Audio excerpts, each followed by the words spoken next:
This is an organization that truly understands the threat of the issue of climate change and is wanting to do its part to address this.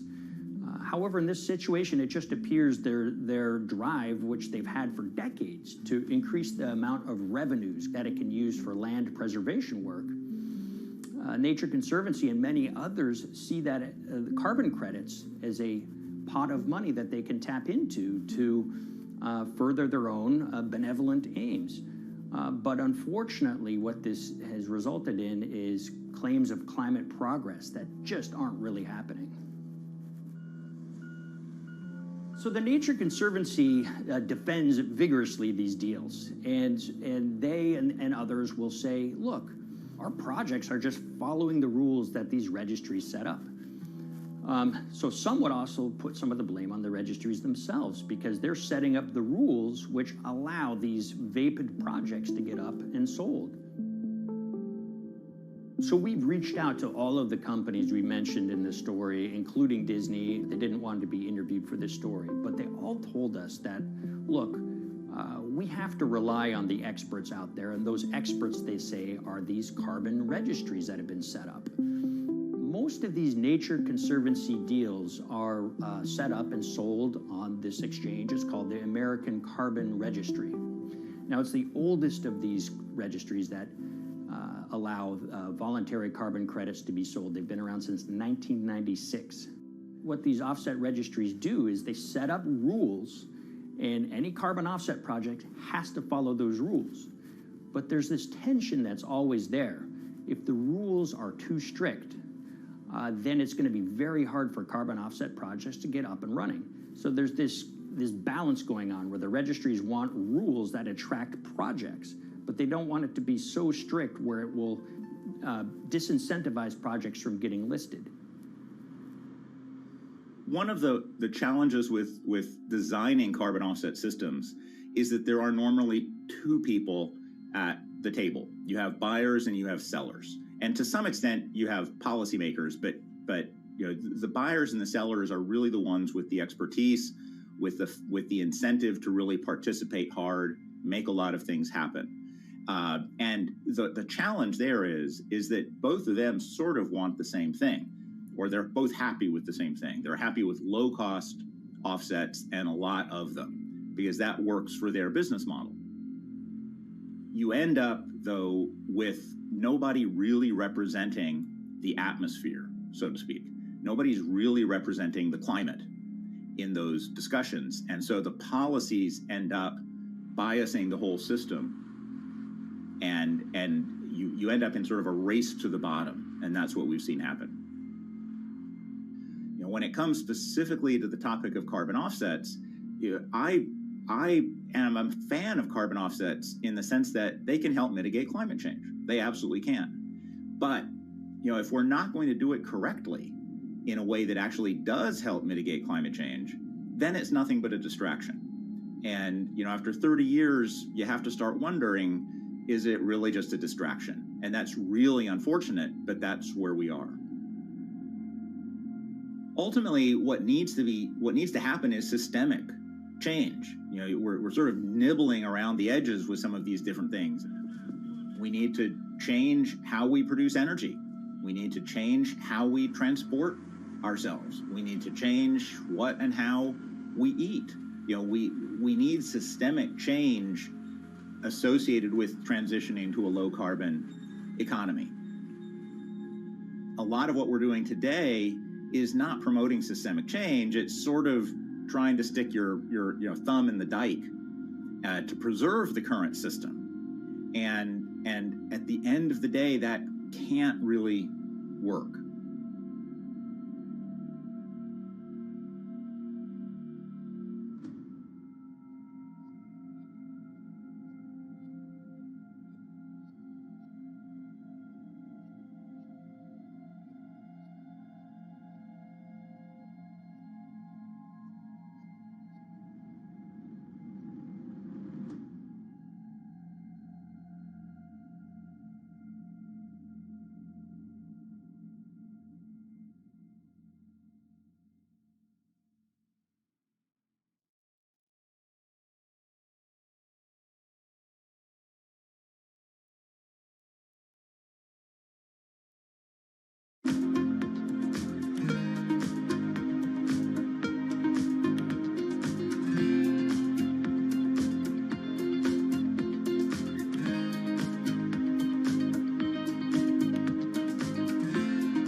The Hyperloop. There's a good chance you've heard the name by now. This is the Hyperloop system. It can take people hundreds of miles in minutes. The Hyperloop, a series of tubes that would transport people in pods at ultra-high speeds over long distances. This is a remarkable new form of transportation that can whisk people from city to city in a flash. 29 minutes from New York to D.C., 30 minutes from L.A. to San Francisco. For years, we've been seeing these futuristic, utopian renderings of some cross between a spaceship and a monorail. But lately, the Hyperloop is becoming much more real. Yes! It was surreal to be even sitting inside a Hyperloop, and just even more incredible to actually be like riding down a track in something that was nothing more than a crazy idea 6 years before. Companies all around the world have been developing and testing the technology needed to propel passengers at speeds of over 1,000 kilometers per hour. But for many, speed is only the first step to unlocking the full transformational effects of a new mode of transportation. Fast is what we just sort of take for granted in the Hyperloop world. It's the network effects that really deliver the benefit. And that opens up a completely different scale of economic opportunity.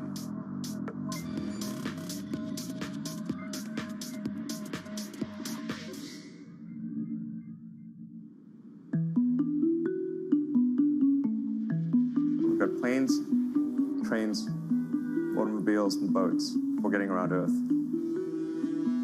But what if there was a fifth mode? And I have a name for it, which is called the Hyperloop. The Hyperloop? Hyperloop, yeah. In 2013, while riding high on the growing success of Tesla and SpaceX, entrepreneur Elon Musk released a white paper outlining the basic framework of the technology he called Hyperloop. The basic idea goes a little something like this. A tube reduces the air pressure to a near vacuum-like environment. A Hyperloop pod is then suspended in the tube, usually by magnetic levitation. The whole pod can then be propelled forward. Because there's no traditional friction sources like air resistance or rolling friction that would push back against the pod, the Hyperloop is able to move at incredibly high speeds and do so fairly efficiently. Despite its futuristic name, however, the general concept behind Hyperloop is actually pretty old. In fact, New York City's first attempt at an underground public transit system in the 1870s was based on a similar principle. The pneumatic transit system was short-lived, however, only stretching one block and topping out at a rather leisurely 10 miles per hour. While Elon would make some 21st century improvements to this concept and bestow a very 21st century name, he wouldn't end up pursuing the technology itself, instead electing to focus his efforts on something a little bit deeper, literally digging the requisite tunnels via his boring company. It would take another billionaire industrialist who dabbles in spaceflight. No, wait, not that one. Yeah, that's the one. After Richard Branson would make a large investment in the company Hyperloop One, it would be renamed to Virgin Hyperloop. What we've always been trying to do as a company is show that this technology could work, that it could be made safe, and that ultimately it's something that's happening in the next couple of years, not the next 20 years. Josh Geigel is the co-founder and CEO of Virgin Hyperloop. In a familiar tech startup story, he's seen the project go from a garage to a large-scale testing facility outside of Las Vegas. So we started building the first kind of Hyperloop system in 2016. We've done a lot of work, about 500 tests that we've done on that over the last 5 years. And what we realized that we need to do is take that technology, show that it can be commercial, so drive the cost down, improve the efficiency, improve the performance. But the key thing is actually making it approachable and safe for individuals. In order to do that, Josh, along with Virgin's head of passenger experience, Sarah Lucian, bravely volunteered to take the inaugural ride. What her and I were realizing is we're the first two people sitting in a Hyperloop. The only type of people that have gone through this environment are in spacesuits, and there we are in just like normal clothes because of the system, the safety of what we've designed. 3, 2, 1, launch. And then once we started going, you felt a bit of acceleration. We accelerated a little bit harder than we would in commercial. It'd be like a sports car. Yes. We got up to about 108 miles an hour on that test. And it's a short run. It's about 500 yards or so, and came to a stop. The test, lasting only about 20 seconds and covering only a quarter of a mile at just over 100 miles per hour, is a long way away from a true functioning Hyperloop. But as for optics, it's a crucial step for the future of funding. The number one question we got from investors or from project proponents or just people in general was like, is a Hyperloop safe? And what better way to show something is safe than by actually getting people on it? But convincing investors and governments that would likely be fronting some of the construction costs for an unproven technology is no easy task. First and foremost is the question of safety. Most people don't know how an airplane works, but yet they get on an airplane. They get on an airplane because, it's faster than driving, and most importantly, they've probably gotten off of one before, they've seen someone get off of one before. And so what we set out to do was actually show that Hyperloop could be safe with two normal people, not astronauts, not adrenaline junkies or test pilots or anything like that. Two normal people getting on a Hyperloop, and then most importantly, those two people getting off. But beyond safety concerns, constructing Hyperloops will undoubtedly require a significant capital investment to the estimated tune of around $60 million per kilometer of track. So a track from San Francisco to Los Angeles, for example, is likely to come with a price tag over $10 billion. And before large governments are willing to come in and front those costs, investors who are funding Hyperloop development must accept it as a long-term mixture of technology and infrastructure investing. Investors that are used to short returns because you're developing apps or something to that effect, those aren't the investors that really get excited about Hyperloop. What you start to see is the people that are looking at platform technologies, right? So this idea that because the smartphone existed, Uber could exist, right? So who are like the Vanderbilts of this century? And that's the part where you're going to get a lot more no's than yeses. But those people that have the ability, the fortitude to stick it out, to see the game-changing platform here, those are the people that we're looking for. And since we've done that passenger test, there has been a lot of interest that's really, this is a lot sooner than I thought.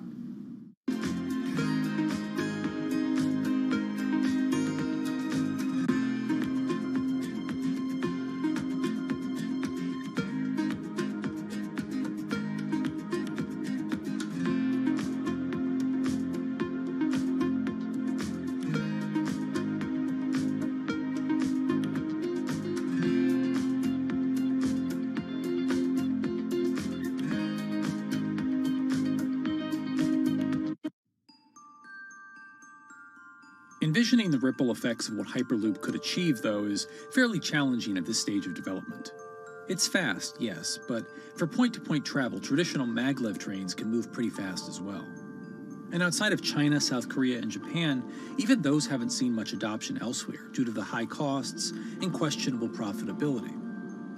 The Shanghai line in China, for example, loses around $100 million every year.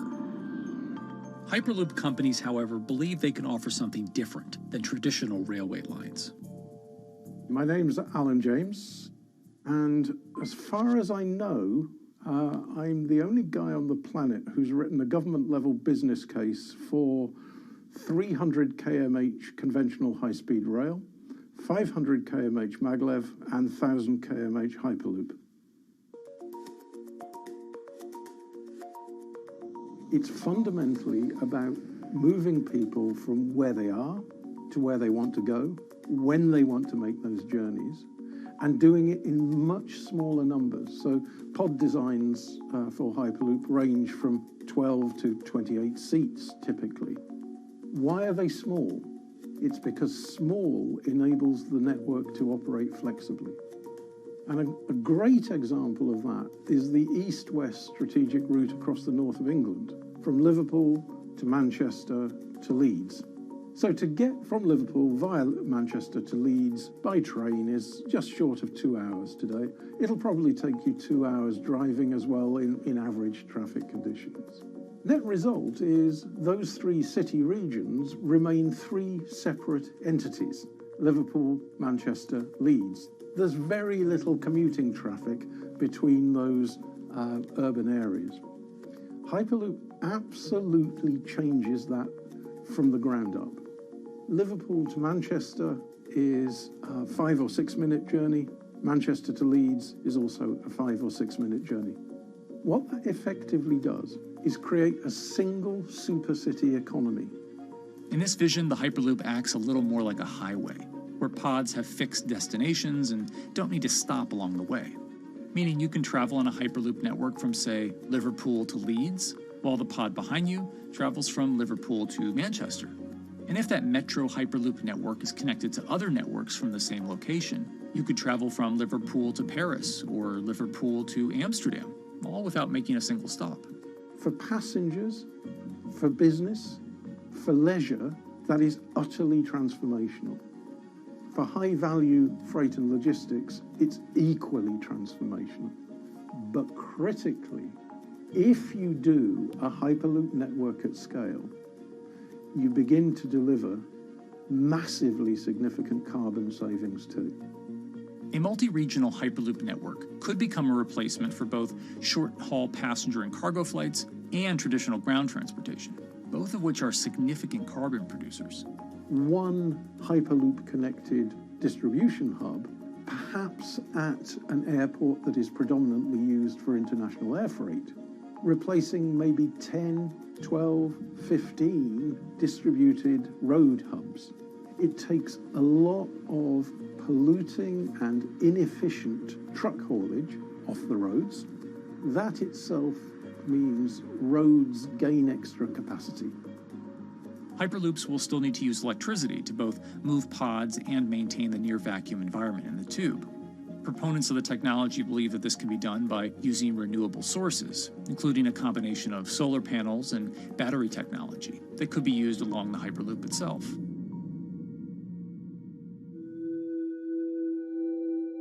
But even with all multipliers of time and carbon emission savings that a Hyperloop network may provide, the investment capital required to actually build such a network becomes even more economically and politically daunting. Committing doesn't mean spending billions on day one. Committing means, how do we phase it?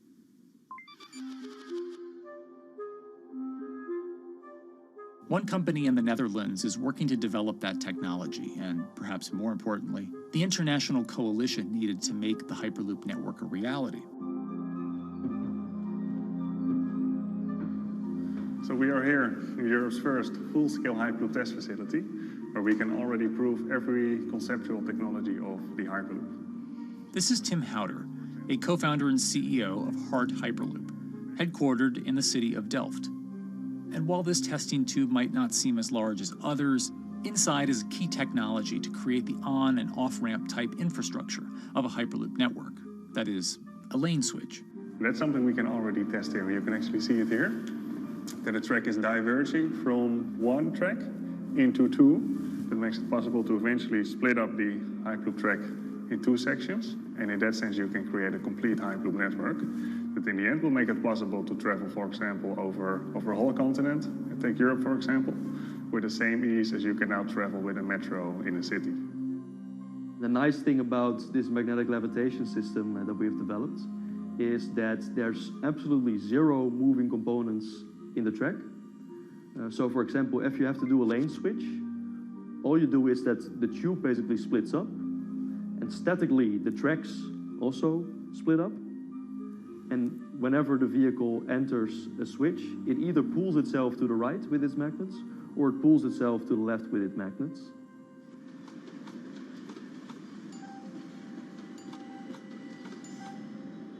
Lane switching on traditional rail requires the physical movement of the rail. Even modern magnetic levitation tracks use lane switching techniques in order to transfer trains from one track to another. And this is a very crucial element, because this is the thing that limits the capacity and, in the end, the usefulness of the rail network. Because the moment that a track is switching, that means that at that moment you are creating an unsafe environment for the trains behind it. So you need a lot of space between trains. In a Hyperloop, because you have no moving components in the track, all the vehicles can be much closer to each other. You can achieve a very high frequency and basically have your vehicles moving and merging in and out of the network very much like a highway. For now, though, Hart's physical testing has been limited by the size of their tube. Because the test track is only 30 meters long, they haven't tested this lane switch at speeds greater than 20 kilometers per hour. However, the company is working to build a new test site where it plans to increase that testing speed to 300 kilometers per hour. We're now in a phase where we have proven most of the most important technologies in the test facilities that we already have. And we have also demonstrated the viability and the feasibility of a network. If you look at all the subsystems that it consists of, most of those are proven systems, already demonstrated in lab conditions. So we don't really believe that the technology itself is going to be the biggest challenge. Because for all Hyperloop companies out there, actually building a Hyperloop system requires more than just a good product. We're talking about the safety aspects, we're talking about integration into the environment, we're talking about the social aspects. Do people feel comfortable traveling in such a system? So it's about all these different aspects, and the complexity is really getting all the different stakeholders that are relevant and that do need to contribute to bring this to market, to get them all following the same roadmap.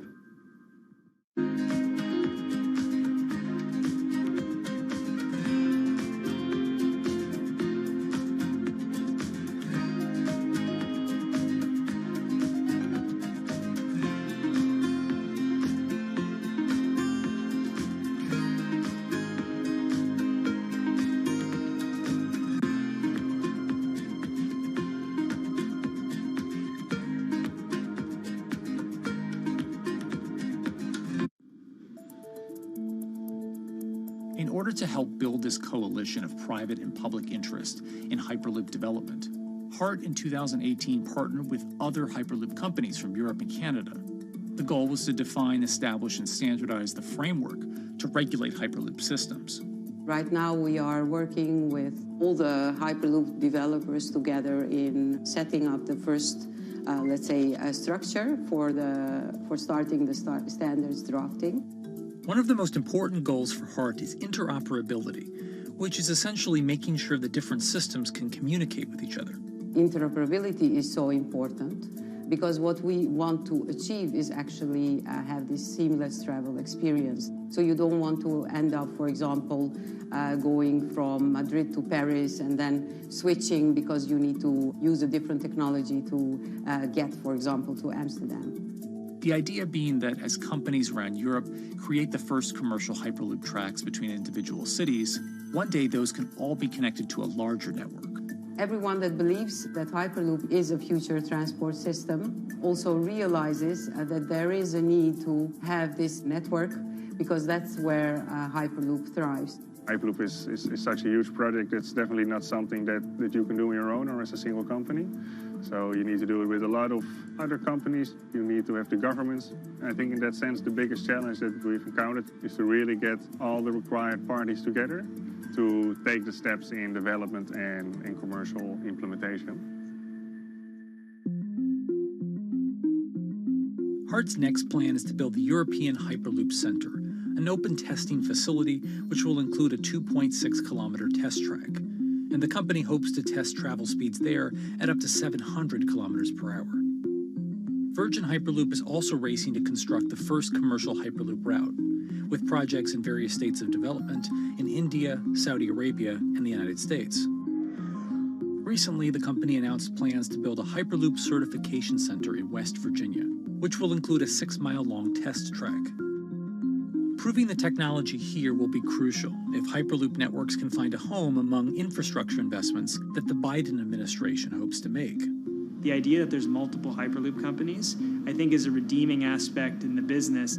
People really want to see something happen, so having multiple people move forward is good for that.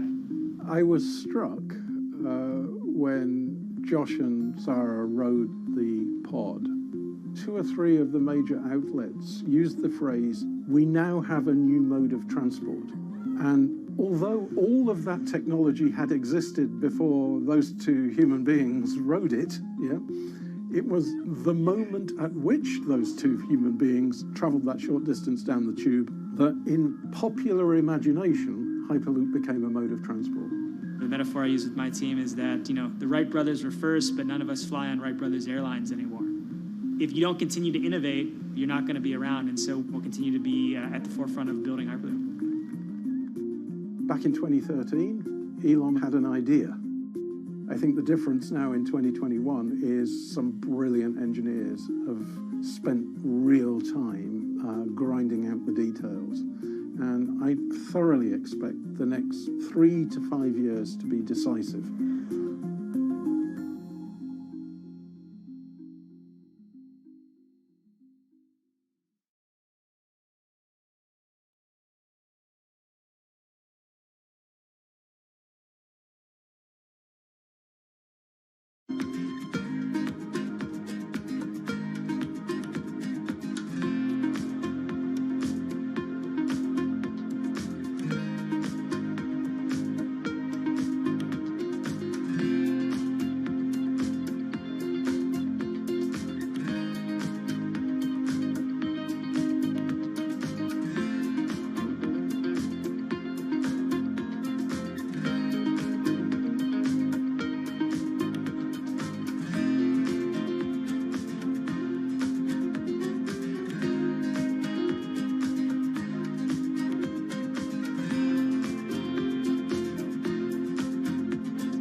This week, how hydrogen can transform our energy usage.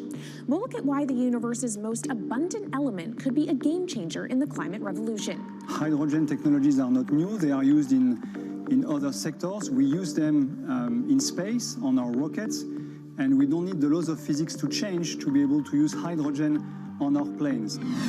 From iron ore to green hydrogen, one of Australia's richest men tells us about his pivot to sustainable energy. Let's take action. It's practical, it's implementable. Let's do it now. Plus, the hydrogen revolution. We'll speak with the CEO of Italian utilities firm Snam about his new book and how green hydrogen could be competitive within 5 years. Costs are coming down and people are waking up to the fact that it's the only way to decarbonize certain sectors. From Bloomberg's global headquarters in New York, I'm Kaylee Lines, and this is Bloomberg Green.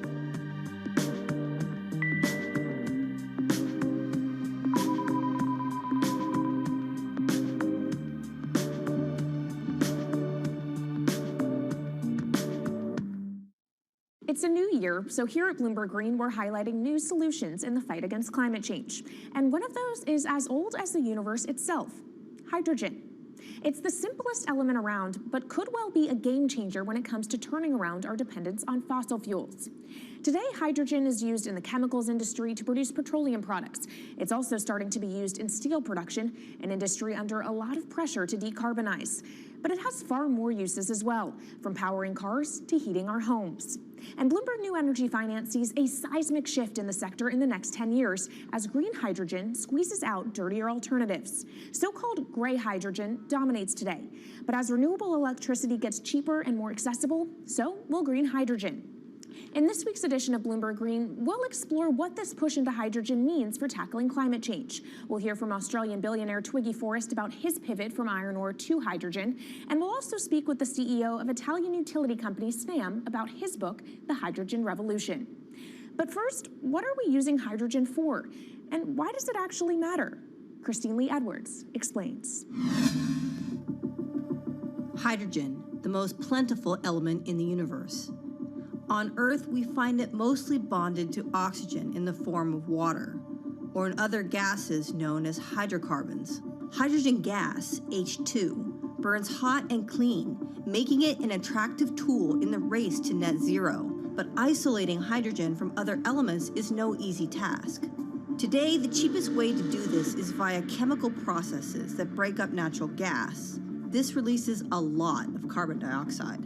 Another method is to use electricity to split water molecules in a process called electrolysis. Although there is no carbon byproduct, a lot of electricity is needed. And if this power comes from burning coal or gas, it negates the zero emissions goals of using hydrogen to begin with. Hydrogen produced in this way, powered by fossil fuels, is called gray hydrogen. If carbon capture and storage is used together with fossil fuels, then it becomes blue hydrogen. If nuclear power is used, it's called pink. And finally, green hydrogen is when it's produced via electrolysis and powered from renewable sources. This method is considered emissions-free. It's predicted that by the early 2030s, H2 made from renewables will be cheaper than that made from fossil fuels. But that hinges on the cost of electrolysis declining, which will be achieved through larger projects and an expansion of manufacturing. To be clear, vast amounts of H2 are already used today. Global production in 2018 totaled 117 million metric tons. This hydrogen is mostly used for its chemical properties, not as a source of energy, and very little of it is clean. Some sectors like steel could start using hydrogen for these chemical properties, replacing coal. Industries like cement and glass may also use hydrogen as a source of heat. Another advantage is its energy storage potential. It can be stored over long periods of time and used when more power needs to be added to the grid. It also could hold an advantage over batteries in heavy transport and shipping. The promise of hydrogen for energy has been around since at least 1874, when Jules Verne wrote about it in his book, The Mysterious Island. But the future of hydrogen will depend on policy. Countries with net zero targets, carbon pricing, and hydrogen strategies with investment mechanisms are likely to see the highest H2 demand.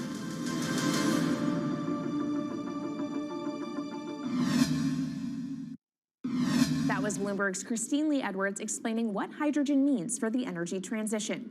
But how are businesses approaching the sector? Well, one of Australia's richest men is making a big play into hydrogen.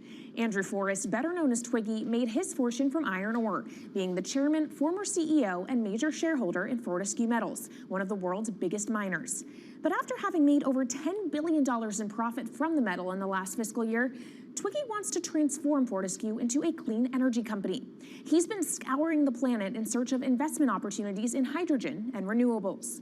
The firm plans to allocate up to 10% of its annual profits for green energy investments and is exploring projects across the globe, from Indonesia to Argentina.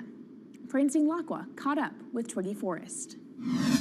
There's only one type of clean hydrogen, all the rest is dirty. Yeah. That is green. If you just say green hydrogen is clean, the rest is dirty, then you've actually nailed it. And, you know, anyone else who produces any other rubbish, any other argument, just look them there and say, why is global warming accelerating if anything you're saying is true?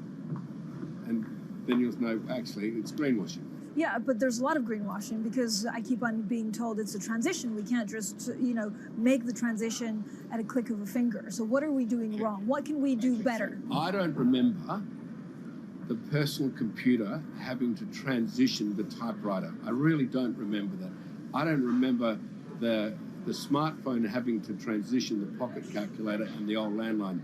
You know, its transition line is complete rubbish. The lie got put to it 2 days ago when JCB, a really loved British company, every right for the country to be proud of JCB, and Fortescue, holding a bit of a similar reputation, fantastic track record, everyone's been super well from Fortescue, huge balance sheet, super strong, when those two companies got together and agreed a $79 billion US agreement per annum, right, then that's a real wake-up call to say, hang on, green hydrogen is obviously commercial now. You know, every other form of fossil fuel hydrogen, you know, it can compete with it on price. It can probably lose on price, but what we know, it is cooking the planet. And only green hydrogen, zero methane, zero carbon in the supply chain. Don't worry about the molecules in the supply chain. But at the moment, we're not even phasing out coal, if you look at the G20 communique. So we have a long way to go to talk about only using green hydrogen. Yeah, so look, I have a call, which I'd like to make now, that the world should not fund any more coal-fired power stations, coal mining projects, ever. We should wind them down as quickly as possible because they are cooking the planet just like grey and blue hydrogen is cooking the planet. Yeah. You know, hydrogen, which is not made from renewable electricity, is releasing 10 to 16 times more carbon, let alone the methane, which is worse, than it is hydrogen. So we've just got to stop doing things which are self-harming under the guise of greenwashing. So why are leaders so slow? Even if you look at the appetite for ESG investments, they're growing exponentially, so are emissions. So where are we allocating capital? Okay, so take the recent G20. There's probably a reason why there wasn't strong action coming out of the G20 because people were not aware that major transactions between large companies were taking place now on green hydrogen, that actually this pollution-free all the way through the supply chain fuel was now being transacted at multi-billion-dollar scale. If they'd known that, I don't believe any sovereign leader or any energy minister or climate change minister could not take ultra seriously that green hydrogen is now here to stay. It's broken through. History has been made. It will never go back. Okay, what is the one thing that you would tell leaders today and business leaders? How do we transition faster than what we are now because we're at real risk of missing our targets? Oh, so that's really simple. You stop funding, you stop subsidizing, you stop using money into fossil fuels. It could be carbon sequestration, it could be fuel rebates, could be anything. Hundreds of billions of dollars getting ashed while we ash the planet on fossil fuel subsidies. Because we haven't had that renewable electricity, we haven't had that green hydrogen, we've kind of been pushed down. It's all sorts of excuses. Oh, it'll never be commercial, it'll never be supplied in the quantities we needed, you know, blah, blah, blah. Now we know, let's take action. It's practical, it's implementable, let's do it now. Okay, if we do it now, is there going to be a shock to the energy system? Is there going to be a shock actually to economically? And is it worth, you know, not talking about transition, just going from A to B? Yeah, it's a fantastic question. A to B is the solution. Let fossil fuels do what fossil fuels do. Just burn their coal, burn their oil, burn their gas. At least they're pumping up carbon and methane into the atmosphere, honestly. Well, not that honest because they don't measure methane, which is 90 times worse than carbon. But at least the carbon is being done honestly. Encourage the green hydrogen sector to come in really fast. Okay, it's there. There's renewable power all over the world. We now know how to make electrolyzers much cheaper, like 25% of the original cost. We know how to do that now. We don't have an excuse to get into it. Does it need to be cheaper than oil and fossil fuel for it to be viable worldwide? Well, right now it is. Okay, so let's just swallow that bit of financial data. Right now it is cheaper, and it's getting more cheap. It's the only fuel you know of which is declining in value. You don't have enough of it, right, to power the world? Yes. That's only because we haven't had policies to support it. If we had policies to support it 5-10 years ago, it would be everywhere. You'd see the global warming budget start to come down. Now, we've got 5 or 10 years to make a huge difference. I need policy leaders all over the world to appreciate now, okay, big business is transacting with green hydrogen in multi-billion-dollar agreements. We now know it's here and it's here to stay. Let's spread it everywhere.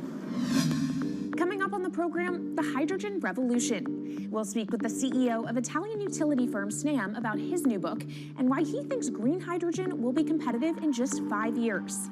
Plus, how are airlines working to become more sustainable? We'll look at how Airbus plans to step up in the climate fight. This is Bloomberg Green.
From Bloomberg's World Headquarters in New York, I'm Kaylee Lines, and this is Bloomberg Green.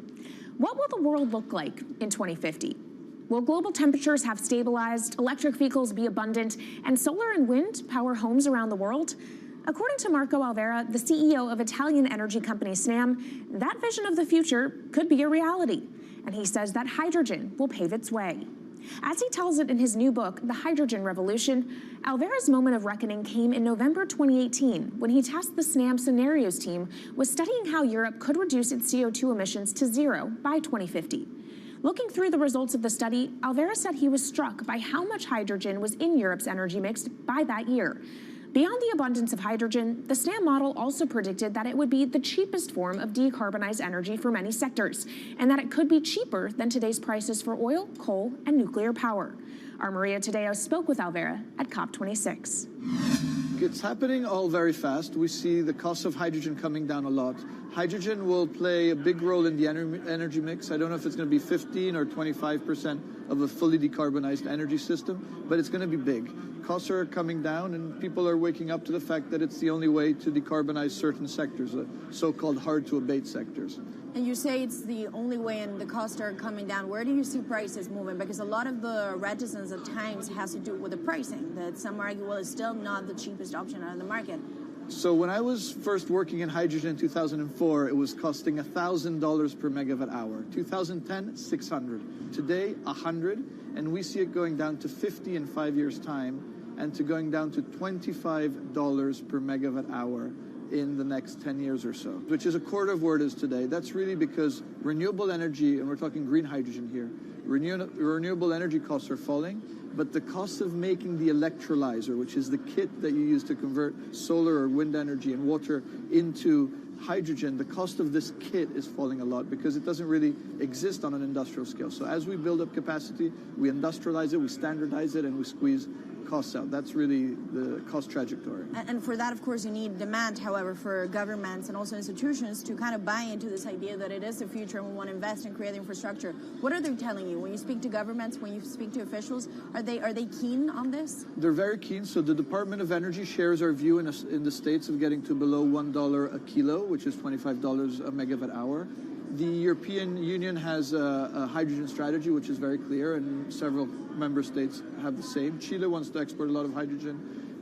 China's big on hydrogen. Australia's very big on hydrogen. Japan is blending already hydrogen. So I would say the world is now really focused on this because it's the only way to store energy for a long period of time economically is to convert it into either a liquid or a gas. And of course, you talk about the price, but the other big component is the volume. You know, how big can you go? Where do you see that on a time scale? So wherever it's sunny or windy, you can produce very cheap hydrogen eventually. And so compared to oil and gas, which are concentrated in few parts of the world, it's going to be very democratic from that point of view. So every sunny place, every desert, every ocean wind can be turned into hydrogen that we can put on ships, in pipes, and really start trading it around the world. So it's going to happen a lot faster than a lot of people think. So, and when you say a lot faster, what is that in time? As I said, $50, which is essentially oil parity within 5 years. And then, depending on how quickly we ramp it up after that, we could get to $25, which is coal parity before the end of the decade. And in big scale. In big scale, because once you get to coal parity, that's the only way we're going to get China and India to stop burning new coal. We have businesses in China and in India, and I see a lot of hydrogen development, a lot of renewable development in both countries. The India announcement was incredibly strong on 2030. Some people were upset about the 2017 net zero deadline, but when it comes to 30, he announced a big commitment to get to 50% renewables. Were you surprised by it? I was surprised that they would make it so explicit, and even the net zero is a big thing for them. And so I think it will happen faster than 2070 because of the falling cost of renewable and hydrogen. India's burning 80 gigawatt of oil, of diesel, to keep the lights on. So there's an immediate opportunity there, and we're very interested in working in that country. And with regards to China, perhaps the fact that we haven't really seen them active, I guess the diplomats are working on this, but we haven't really seen the leadership. It's going to be technology, it's going to be industry. I think China has committed to a net zero, which is very important. At the G20, China was clearly behind the 1.5 degrees. So I think a lot has been achieved between the G20 and COP, and I think what's really important is to see in the coming years how quick it's in our hands to make part of this happen in 5 years, or it could otherwise happen in 15, 20 years. It's about building the project. The capital is there. We saw how many trillions of dollars are already committed. What's missing is really the projects, and that's where companies like us step in. Marco Alvera, CEO of SNAM there, speaking with our Maria Tadeo. Let's turn now to the aviation industry. It's a big contributor to global greenhouse gas emissions, and it's under pressure to change that. In October, the International Air Transport Association, a trade body representing airlines, approved a target of achieving net zero emissions by 2050. To achieve that, many airlines in the US and Europe are looking to buy sustainable aviation fuel made from renewable sources like used vegetable oil. Initiatives like these are pushing plane makers to come up with some radical new aircraft that will eventually cater to our growing appetite for travel without hurting the environment.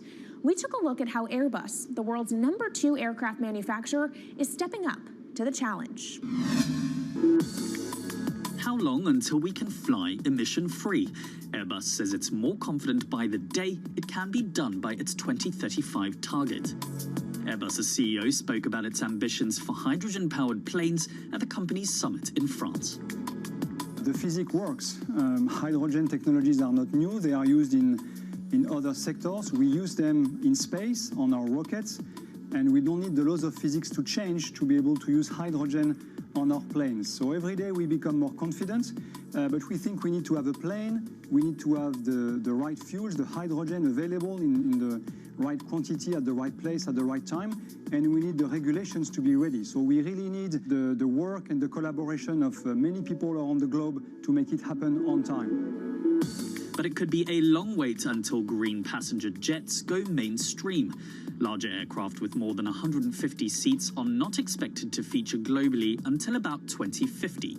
That means manufacturers and airlines today are under growing pressure to ramp up short-term innovations to cut their carbon.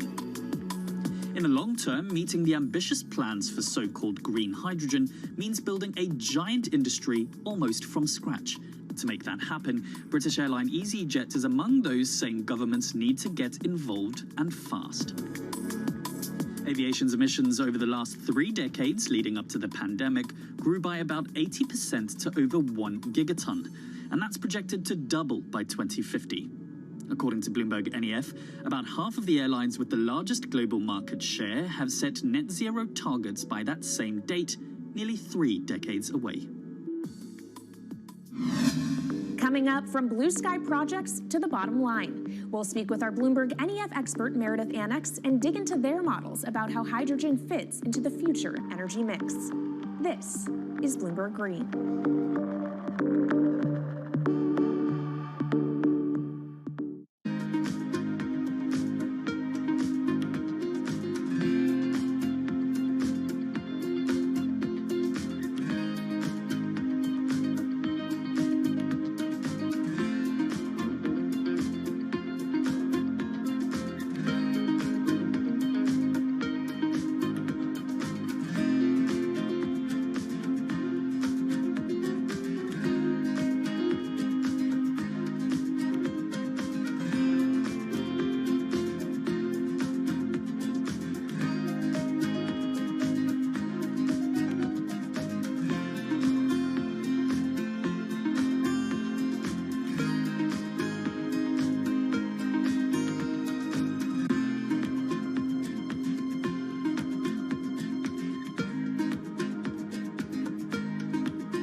From Bloomberg's World Headquarters in New York, I'm Kaylee Lyons, and this is Bloomberg Green.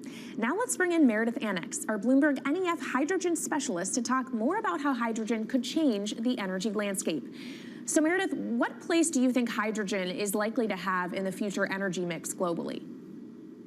Hydrogen's this incredible solution for us as we look to decarbonize because it's a perfect solution in areas that are hard to electrify. So where we like to think about hydrogen playing a role, it's in things like heavy industry, especially where you need a feedstock as well as energy source, and in things like dispatchable power, long-haul transport, maybe even shipping and aviation. That sounds great that it can be used for such diverse industries. At the end of the day, though, how much is this going to cost?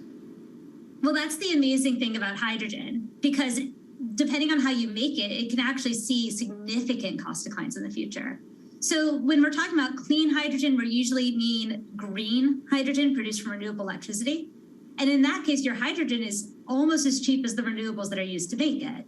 So if you're in a place with really good renewable resources, you'll be able to have cheaper hydrogen. But even in places with less good resources, we think that hydrogen can be cheaper than $1 per kilogram, which is the price of unabated hydrogen today, and around $8 per million BTUs for those who prefer to think in energy units.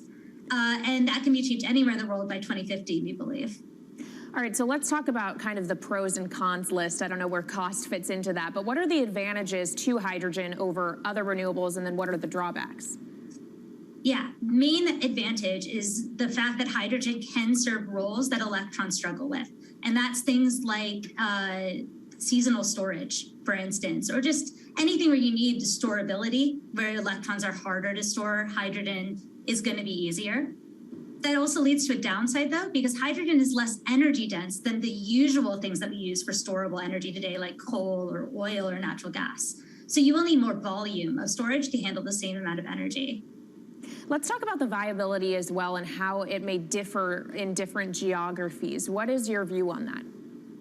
Yeah, so for green hydrogen, again, from renewable electricity, really places with the best renewable resources, things like Latin America or the Middle East, even Southern Europe, have really, really good potential for producing hydrogen. And then when you're looking at blue hydrogen, which is produced from natural gas or coal with carbon capture and storage, we do see that becoming more expensive than green hydrogen in the future, especially as renewable electricity costs come down. But that can be a viable option in places like the US Gulf Coast or Russia, where you've got good geological storage for the carbon, as well as ample natural gas that's quite cheap. All right, great breakdown. Thank you so much to our Meredith Annex, our Bloomberg NEF hydrogen specialist. And of course, you can get more from the Bloomberg NEF team on the terminal and online. And they've recently done a podcast called Hydrogen 101 as part of its Switched On series. So from iron ore titans pivoting to cleaner energy to talk of a hydrogen revolution, that's it from this week's edition of Bloomberg Green. We'll be back next week with a deep dive into the state of electric vehicles. And you can keep the conversation going by following us on YouTube, Instagram, and Twitter @Climate. I'm Kaylee Lyons from Bloomberg's World Headquarters in New York, and this is Bloomberg Green.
The great sci-fi art of the mid-20th century teased a vision of the future with one distinct element in common: a life for humans in outer space. Whether vacationing on an exotic new planet or commuting to the moon for business, space travel seemed like it was just around the corner. Yet here we are, a half-century later, and only about 500 human beings have ever left the bounds of Earth's atmosphere. But thanks to a set of ambitious private companies betting on the promise of space tourism, that long-awaited future could be here sooner than we think.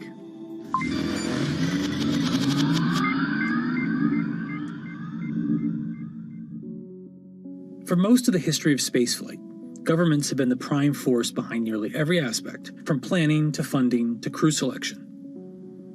But as early as the 1980s, proposals for commercial space tourism began to emerge, along with innovative solutions for getting people there, such as the wild concept of sticking a 74-person passenger cabin in the cargo bay of a NASA space shuttle. Although various non-astronauts have been selected for missions over the years, true space tourism didn't happen until 2001, when an entrepreneur named Dennis Tito coughed up an estimated $20 million to hitch a ride with the Russian Federal Space Agency for a week-long vacation aboard the International Space Station. 20 years later, we're seeing a new contender in this final frontier of tourism: private companies. It's becoming a private enterprise situation, still very high risk with a high reward, potential reward. But, government is really out of the business of flying people now, and it's really going to be companies like Elon Musk and Jeff Bezos and Richard Branson that do that heavy lifting.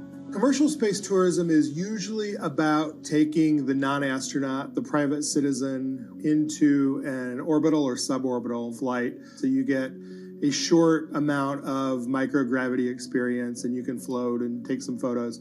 And then you come back.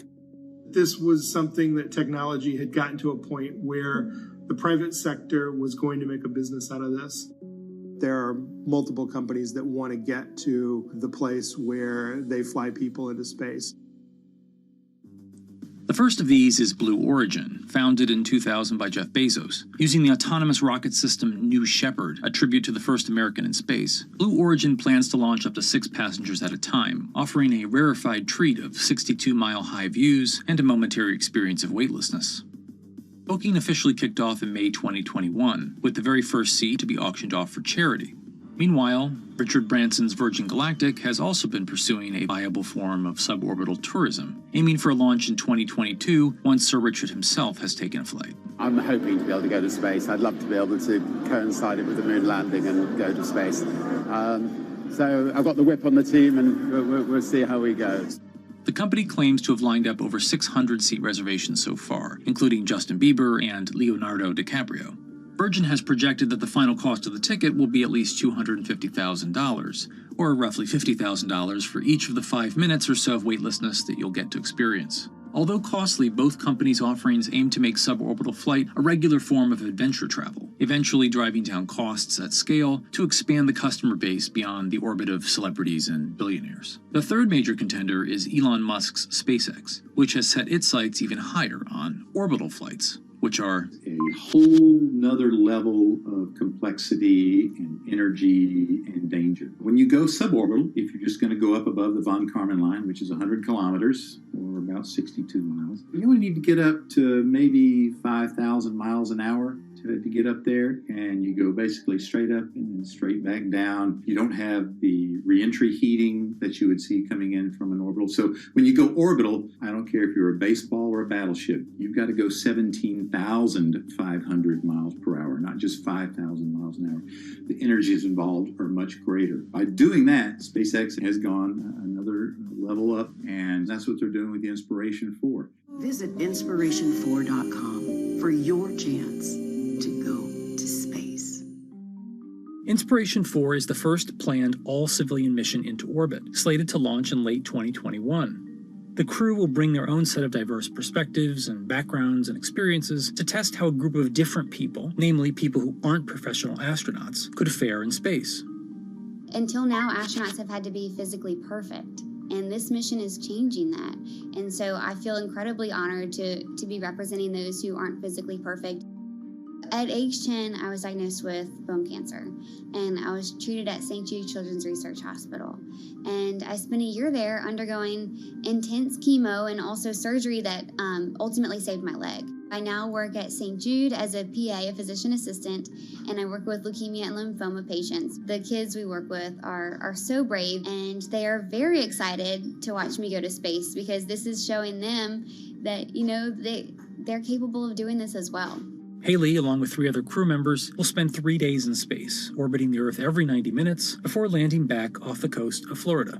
Well, when you think about access, the first astronauts for the United States came from the test pilot side. And so women weren't allowed to be a part of that. We have somebody in their 20s, somebody in their 30s, somebody in their 40s, and somebody in their 50s. And so there can be access in all kinds of ways, whether you're talking about age, whether you're talking about gender, whether you're talking about race and ethnicity, and all of those things. The first time, people are going up into space and not sent there by a superpower like the United States or Russia or China. Well, that's really significant. And you've got to be very thoughtful about it. The whole game plan right now is to make space really affordable and accessible for everybody, so that you can have fishing buddies going to space someday. But the first is special, and so with that, we wanted to have a crew selection process that could make space available to everyday people. Getting to space is only the first step for space tourism. The next challenge is what to do and where to stay when you get there. Axiom Space is planning to launch the first segment of a new commercial space station in 2024. Their $2 billion project, called Ax Station, will become the first free-flying private international space station. Or, to use a more consumer-friendly term, a space hotel.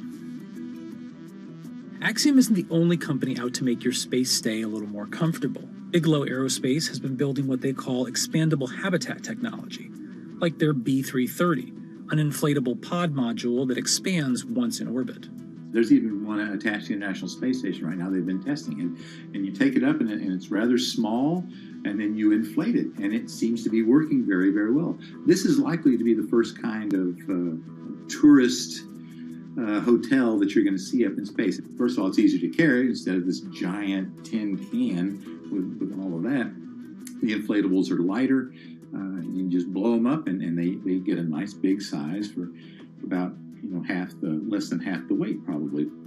But even as space missions become accessible to civilians, the risks of going into space are incredibly high. And you could die 1,000 ways that we can think of and 1,000 other ways that we can't think of. This is Michelle Hanlon. She's a space lawyer at the Mississippi School of Law, focused on protecting humans in outer space. Now, I'm not an attorney for any of the space tourists, so I haven't been privy to their private contracts. But I can tell you that the FAA requires certain waivers to be in those contracts. So, for example, the FAA says, well, we're not going to make you make your spacecraft to a certain safety level. We are going to make you, spacecraft operator, make sure that you inform your space tourists of all of the hazards that you know of. I'd imagine a very long waiver, all the ways you can die in space. And you have to understand that there's health risks, and you have to indemnify the US government if you are launching from the United States. So those are things that we know a space tourist has to sign and has to waive. So now let's go back and think about our space flight participants. The FAA calls space tourists space flight participants. They don't call them astronauts. Why is that important? If you're not an astronaut, there's no obligation to rescue you if something goes wrong. It's a lot of money to set up a rescue launch. If it can even be done, it's something really important to think about, and that difference as we cross this threshold from having astronauts in space to having real people like me in space. And when we are able to make it to space reliably enough, there's still a host of other legal and ethical issues to consider before space tourism can truly take off.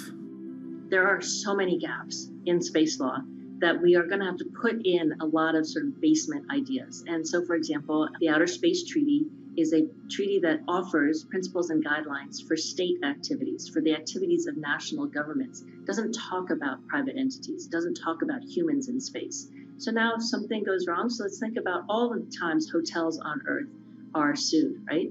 So slip and falls. You step on something in the bathroom, you sue the hotel, and it becomes a private lawsuit. Because of the vagaries of international law, if something happens in space, well, boy, you can sue the state that launched your spacecraft, you can sue the company that brought you there, you can sue the hotel, you can sue the individual, you can sue every government related to that, because the way the Outer Space Treaty and the Outer Space Regime have set this up is that anything that happens in space first has to go through a diplomatic channel before you think about suing in a court of law. And so every single slip and fall in a space hotel is a diplomatic nightmare.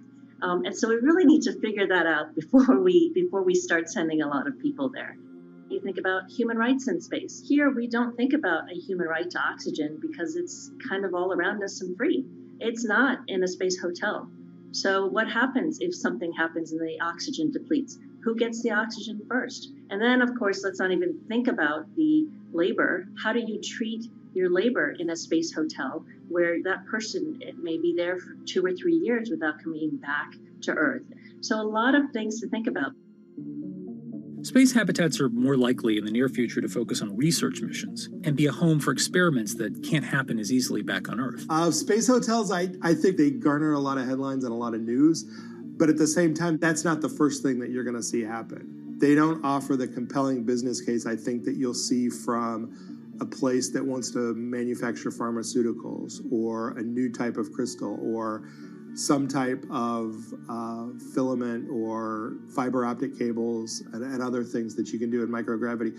The things that are actually, a high value finished good, when you get that back to Earth and you sell it for a very, very huge profit margin, that's what's likely to happen in space, as opposed to having a real estate platform that you sell to a tourist. A space hotel is really interesting, and it will probably happen, but it's not likely to be at the forefront of space commerce.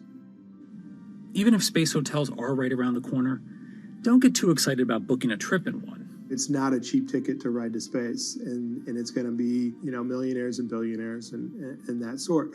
But at the same time, the point was made that in the early days of airline trips, that was also a completely unaffordable ticket for most people. Those people who flew were people of means, and over time it becomes affordable to the masses. And I think that's the goal for all the entrepreneurs in space as well, to get those costs down to a point where it's not $10 million or $5 million or $300,000 ride into suborbital space. When it becomes more like buying a first-class ticket to go to Europe from the United States. So that's the goal, and the question is, can we get to that point? Given the immense operating costs of getting to space, it may be years, if ever, until space tourism becomes a profitable venture for any of these companies. Virgin Galactic, the only publicly traded company of the three, has had a particularly rocky year, initially riding on the momentum of a SPAC deal, but more recently beset by launch delays and major funders, including Branson himself, selling large quantities of their stock in the company.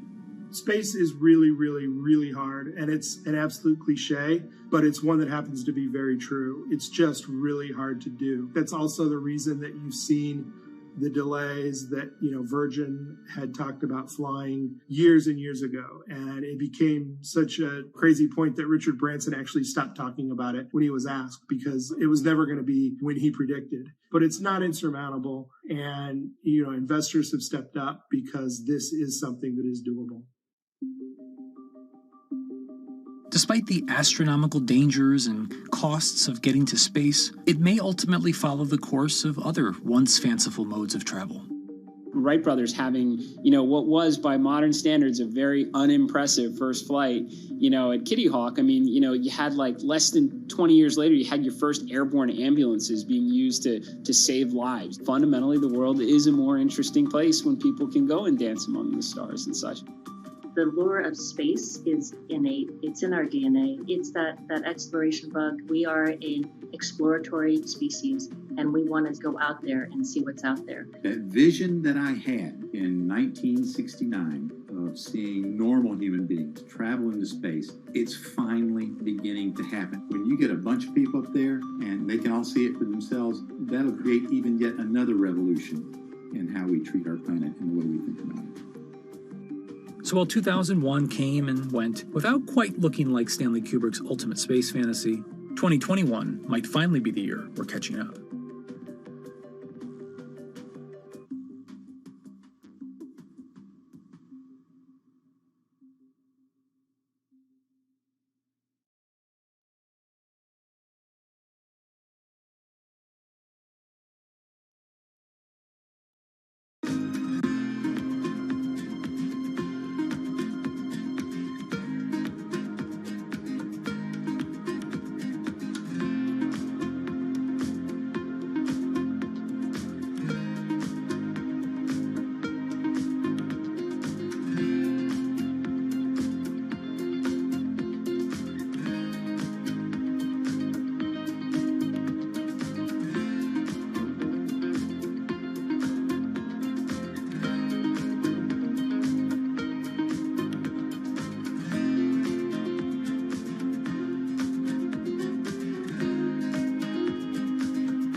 If you visit California, you might be inclined to go to Disneyland, or jump in your convertible and take Highway 1 up the coast, or maybe make a pilgrimage to Yosemite. All very fine choices. But if you're the kind of person who revels in our planet's extremes, then it's Route 395 that you're after.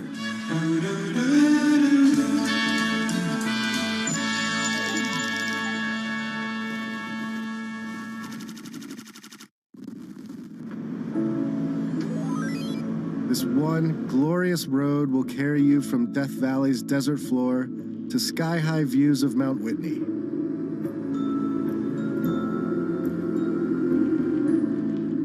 You can see the 5,000-year-old bristlecone pines, the oldest living organisms. or the bizarre Tufa Towers of Mono Lake.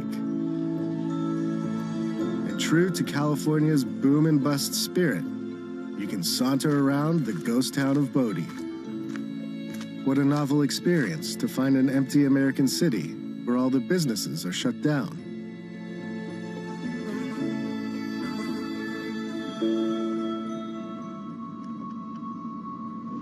To do 395 upright, it helps to have a guide, and mine is a man named Jan. And his crew, Heron, Let's tidy up first. and Lemmy, the hardest partying dog of all time. Jan agreed to show me some of what 395 has to offer, but only if we agreed not to disclose any locations.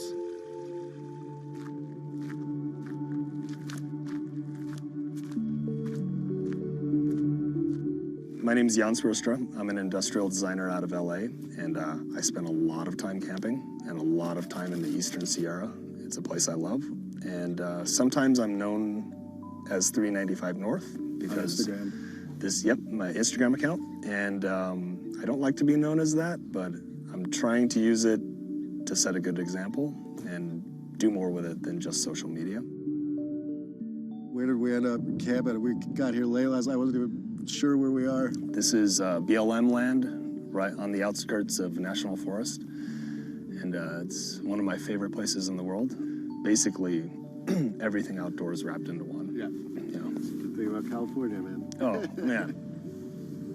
We have so much national forest and public land that you can literally just cruise out and find a place to camp. It's ours. What I wish was mine is Jan's sweet truck. It's a 2019 Ford Ranger. Has about 200 watts of solar in it and a fridge, and has everything that an RV has except for a toilet, but just on a smaller, simple scale. And you drive us around day to day in LA. Yep. And then just roll out when you want. It's my daily driver. Handles great. And then when I'm done with work, I can just bail and go camping. So the camper basically has only what I need. Think of it as backpacking with a car. Yeah. The fridge has a couple compartments. This is just a kitchen box, stove, utensils, and a bunch of stuff. This one has just dry food. Then when you get inside, there's a bed. The bed flips up, so you've got tons of room in here. This awning is phenomenal. If you want to pull that over.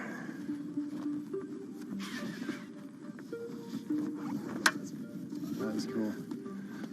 Let me just pop that up. Sorted. So, home on wheels. Yeah. This is my vacation house. Dude, it's so nice, man. Even with his nomad lifestyle, Jan faces the same big question as the rest of us. Do the internet and smartphones have to ruin everything? When you find the super special, beautiful spots, is that you busting out a map and like looking where it might be cool to go, or is it word of mouth and just getting to know people, the locals? And if I see a dirt road, I just want to go down it. So a lot of it's just aimless rambling. It's a desire to just see something. Check that out. For some reason, it's more fulfilling than getting a recommendation from somebody. Or there's tons of apps and websites now, road trip apps, camping apps. They've proliferated. The knowledge is accessible on the internet, right? I used to fight the geotags, and I would get really pissed off. I'd be like, why are you posting this place? It's gonna blow up, it's gonna get trashed. Now I've realized that you can't fight it. The internet has just shrunk the world. So we're not gonna stop it. We're not gonna stop people from going there. So I'm a lot more focused in conversation now with trying to set a good example. When you go, pick up your trash. When you're pooping out in the wilderness, don't leave your toilet paper on the top. You know, make sure you follow, good steps for leaving no trace. As a thank you for this quick guide to pooping etiquette, we made Jan, Heron, and Lemmy some tacos. And we all took in the night sky and knocked back a couple of drinks. Take that, Apocalypse.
thing about good times and serenity in 2020 is that they're fleeting at best.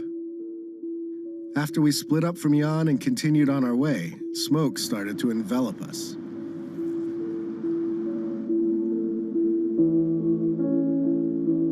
The plus side was that our RV no longer smelled like feet. The downside was breathing.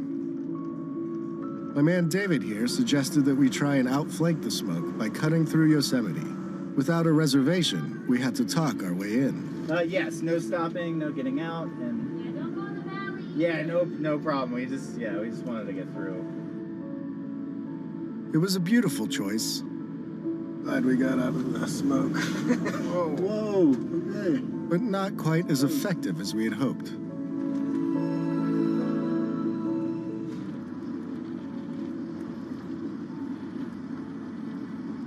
Fast forward 4 hours or so, and we had managed to trade the smoky majesty of Yosemite for the smoky, Look at it. strip malls of the Central Valley. We have made it sort of out of the smoke, all the way across Yosemite National Park and here to the gorgeous Central Valley of California. We're off to see a kind of surprising tech startup that is making some pretty strange machines to serve all the growers out in this region.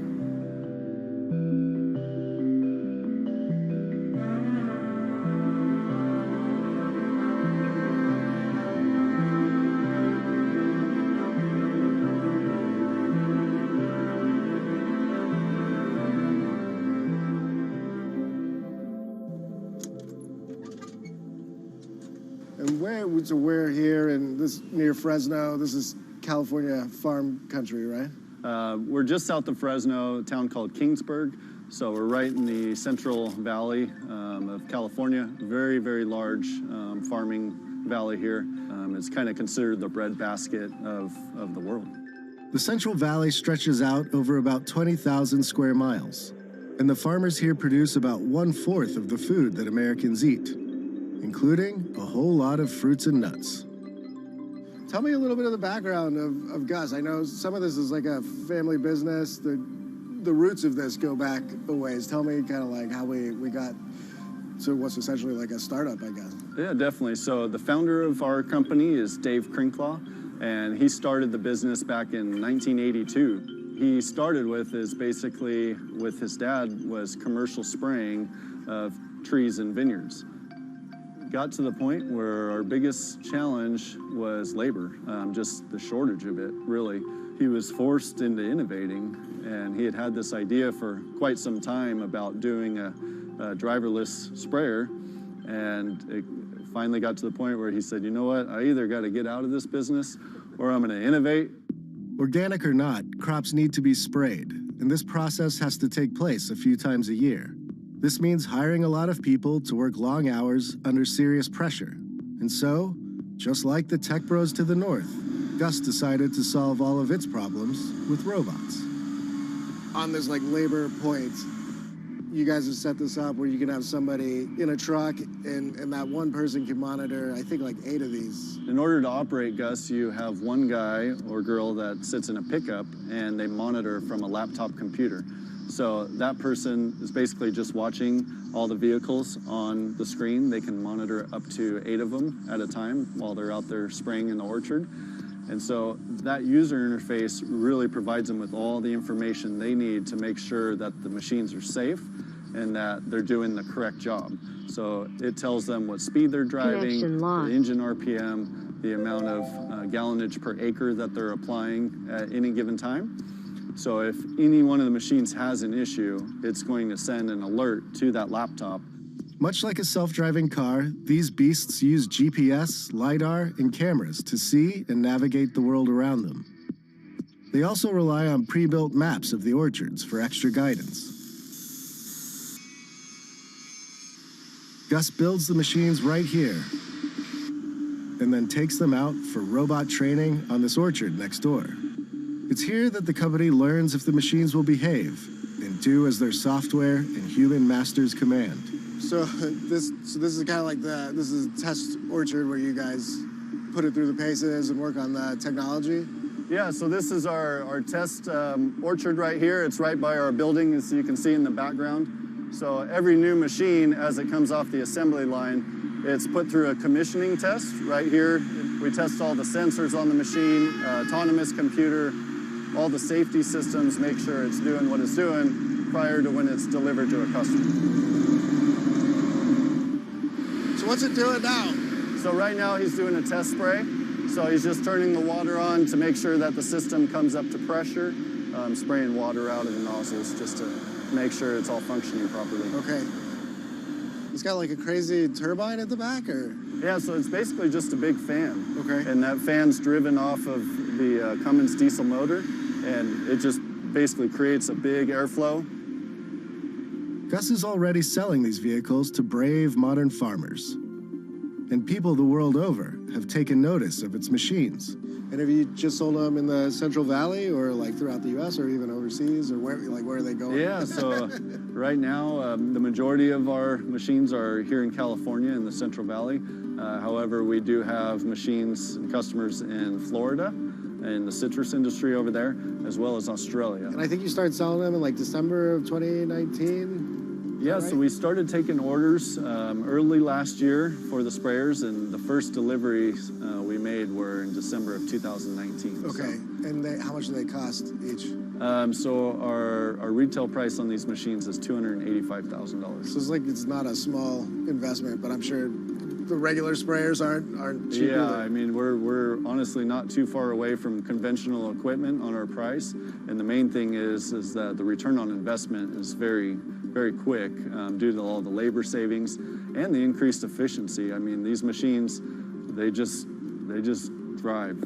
But basically what we're doing, besides this machine, this is our first machine. We call it Orchard Gus, mainly designed for your nut trees, as well as citrus and fruit. In the future, we're working on a few other projects. We're going to do more machines. One of them is actually a vineyard sprayer. So vineyards are much tighter spacing, so the machine has to be physically smaller. And then we've got our eyes on doing a lot of other innovating.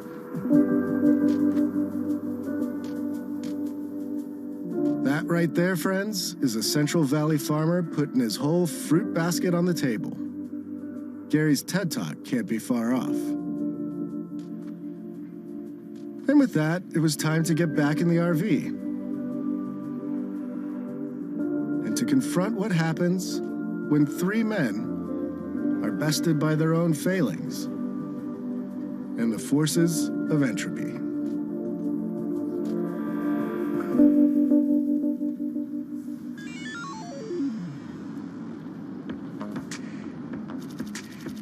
Next on Hello World, we cruise into the Mojave Desert in search of a lunar lander. We have instruments that we are going to deliver to the South Pole of the Moon in December of 2022. Instruments that are trying to scan the surface of the moon. And hang with a test pilot who walked away from this.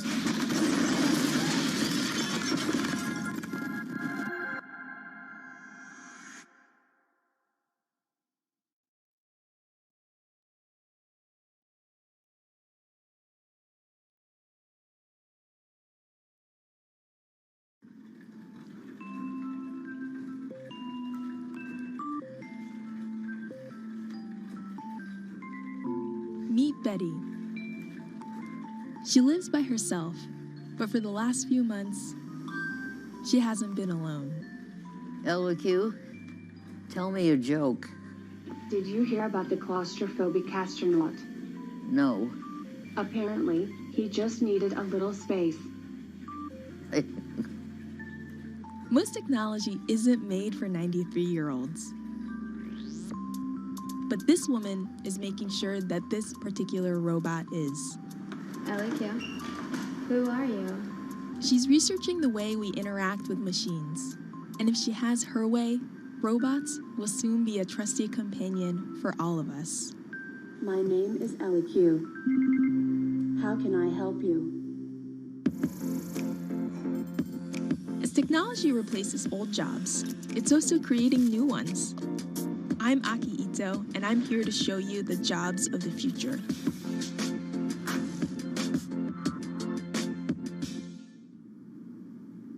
My name is Danielle Ishak, and I am a human-robot interaction researcher.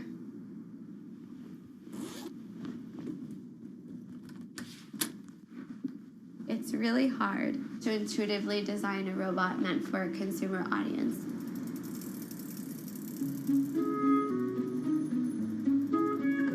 You have to make sure that it's a robot that people want, people know how to use, and people value. Danielle works for an Israeli startup called Intuition Robotics. Its U.S. office is here in downtown San Francisco. Hello. Hey Danielle, it's Aki. Come on in. The company is funded by a couple big names like Samsung and Toyota. Full disclosure, Bloomberg's venture capital arm is an investor too. This is LEQ. Can I take her out for a spin? Please. LEQ. Tell me what you can do. I am a proactive social robot designed for older adults. I can connect you to your family and friends, and even play music. These features might remind you of the Amazon Echo, but you'd be missing the point if you compared her to a smart speaker. She's not meant to just be useful. She's meant to be a companion. Why don't you take a break and have a drink? And that's why she has a head that can nod and make other subtle gestures you might expect from a pet. Through our research with older adults, we're finding that almost on a daily basis, we see that somebody tells her that they love her. Really? Or that they like her. Or that they miss literally, her. I love you? Mm-hmm. They'll also tell her, I'm depressed, or I'm lonely. They'll open up to her in a way that they might not necessarily open up to a human because they don't feel like they'll be judged. LEQ isn't on sale yet. But a prototype is already in the homes of about a dozen early testers who live in the Bay Area. LEQ, tell me what the weather is today. Danielle's job is to figure out what's working and what's not. Sorry, please rephrase your request. And she does that by visiting each of her testers twice a month. How important are these visits to your job? They're critical. We're building a product for people who we are not. I'm not a senior, and how could you know how to design for somebody if you don't do research? Because otherwise, you would just be designing in the dark. Jobs like Danielle's are just starting to emerge. Until recently, robots were mostly in factories, separated from humans. But now, they're finally getting cheap enough, small enough, and smart enough to be in our homes. This has created a whole new challenge of designing robots that people will actually want to interact with. And that's where Danielle comes in. Her research has helped shape every little facet of LEQ, from the way LEQ moves to the way she talks. It's a very special job, and it can be really hard, and it can be really frustrating, but at the end of the day, it's incredibly rewarding. And I think the most rewarding part about it is when I see the joy on the users' faces, like that they saw their feedback turned into something real.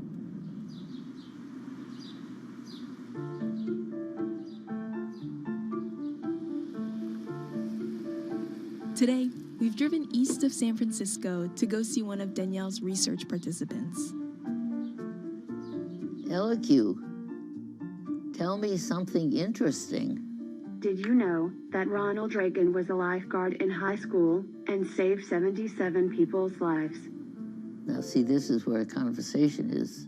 She should open up and I should say, no, I did not know that. I expect her to be able to continue a conversation for at least a couple of comments. Yeah. And why is that? Why? Yeah. Because that's companionship.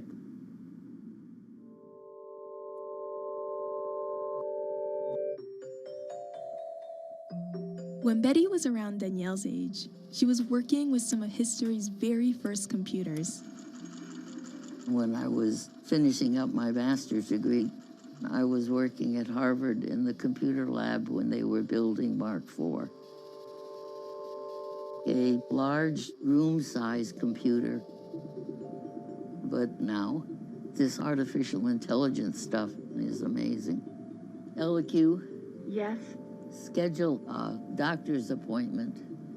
no problem. I'm working on it. When Danielle brought along the idea of working with robotics for the elderly, I said, are you kidding me? Will older people connect to a robot? And she said, I don't know, let's research and find out.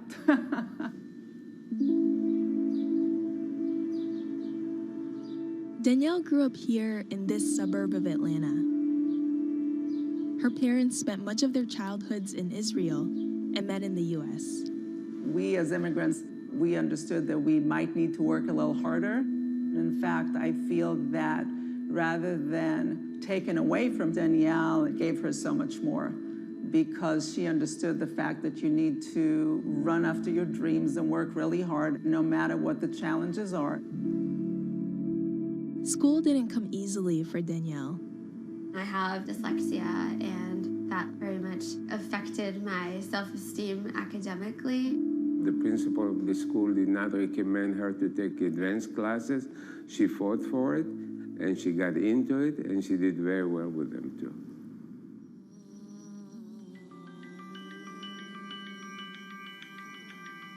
Danielle's first job out of grad school was at X, the secretive research facility founded by Google.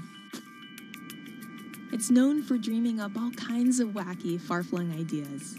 Can you tell us about the moonshots you worked on? No, I can't tell you too much about the projects that I worked on. I can say that I was working on robotics. She loved the job, but wanted to work on something that would reach real consumers sooner. So she left X after a year and joined Intuition Robotics.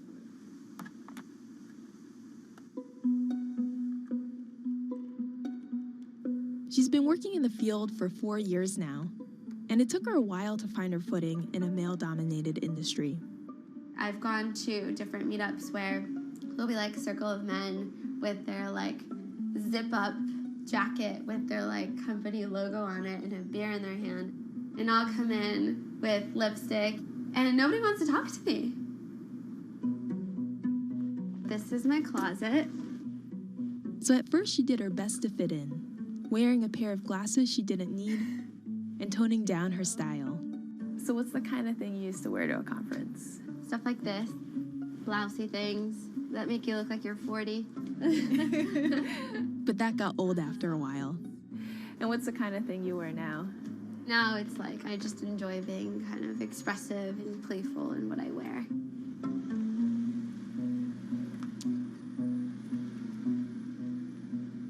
Before we wrap up for the day, Danielle has one more LEQ tester to visit.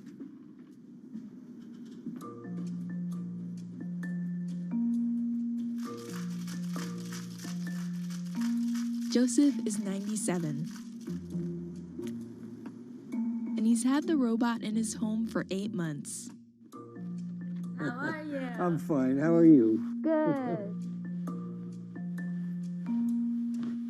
How has Miss LEQ been? She always tells me to take a drink of water at least 4 times a day. So, we added a whole bunch of new facts to LEQ. Did you know that a cup of chopped red bell pepper contains more vitamin C than an orange? Okay. What did you think of that?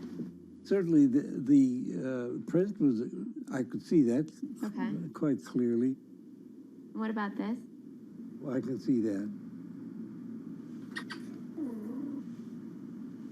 LEQ, play music. No problem. It will begin shortly.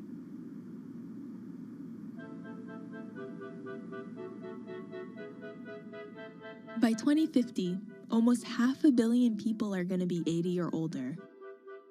And if current trends continue, more and more are going to be like Joseph and Betty, living alone. LEQ, stop. Today, both of them are doing okay. But some of Danielle's other participants have been struggling.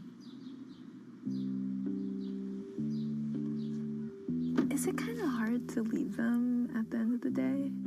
It is. Some of our testers are pretty advanced in the stages of depression through loneliness and isolation. And at times, I know that LQ is cheering them up in their day, but I know that it's only part of the way.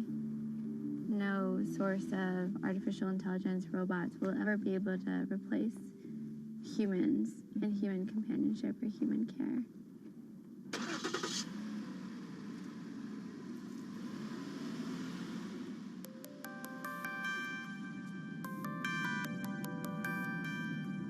The key to Danielle's work is to embrace that very limitation of machines. Robots should help humans do what they love, help humans interact with more humans, help humans in general. Not pull humans away from humans, not take humans' jobs and leave humans without purpose. Whether it's in our workplaces or in our homes, robots are soon going to be everywhere. And it's up to Danielle to make sure this robot-filled future leaves us just a little better off. So don't be afraid. And if you are afraid, come and join us, because I promise it's a friendly place.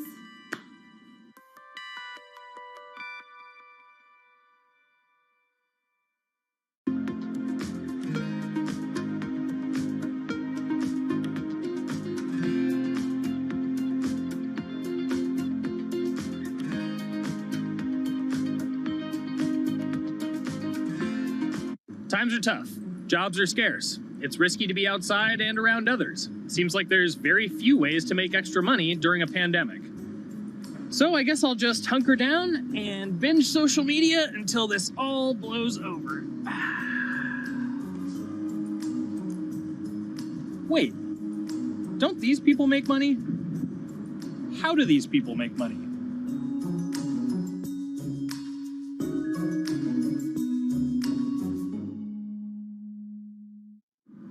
Streamers, YouTubers, Twitch stars.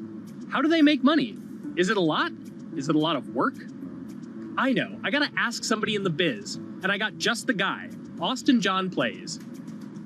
This is your full-time job now, right? As of November of last year, yes. This was always just kind of like a side thing. Like, any money that I made from doing my videos and whatever else, I never touched that because I didn't really think of that as being like real money. And then it started coming in more and more. And then it was like, I hit my first day that I broke $1,000 and I was like, this is actually going to be money. How did the YouTube channel come to be? When the game Pokemon Sun and Moon came out for the 3DS, there was like things that I learned about the game. And then I wanted to just share that information with people. And at the time, I didn't have any way to capture a screen or anything, so I found like generic footage and I kind of put it all together with so much editing. And that video got 6 views. And then 2 days later, I made another one, and that one got 12 views. And then I just started pumping out more and more content, and people were like, this guy knows what he's talking about. It really just started building on top of itself, and then it was like, my channel really focuses on tips and tricks, so I play a straight 18 hours and I'll finish the game or get to about the 40-hour mark, and then I'll make my first video. While I'm going through, I have a giant notepad and just scribbles everywhere, and I make these notes of like the things that stumped me, so I know the things that may stump other people. What do you need to think about if you're building your YouTube channel? 1, you need to do something that you're passionate about. Not that you like, not that you think you're gonna make money on, something you're passionate about. The other thing is something that other people are passionate about. It holds a special place to them. And third is, it needs to be something that people are gonna seek out information on. In order to enter into the marketplace, you either need to be better than everyone else, you either need to be faster than everyone else, or you need to be more accessible than everyone else. And you can't be more accessible because it's already on the platform. Granted, if you understand how the algorithm works, which is very similar to Google Analytics, then yeah, you can have a little bit of a head start. But if you're not doing it faster, and if you're not doing it better than everyone else, then why should anyone watch your channel? So my income as a YouTuber kind of breaks down to 3 different ways. One, which is the bulk of it, which is ad revenue. Whenever you go and you watch a video and then there's an ad and then you wait 5 seconds and you hit the bottom right corner and then you go on to the next video, or a non-skippable ad, or the video starts immediately, you get the little banner ad at the bottom, or if you scroll down from the video, the first thing that shows there is an ad. Those are the 4 different types of ads that can appear on every single YouTube video. And all of them pay a certain amount. It varies on lots of things, like the country of the person who posts it, the country of the person who watches it, the time of year, where you are in the quarter, if there's anything going on with a reduction in ad revenue. Like, great example, COVID-19, companies weren't spending as much on advertising. So because of that, CPM went down. CPM stands for click per thousand. I'm using the Roman numeral for 1,000.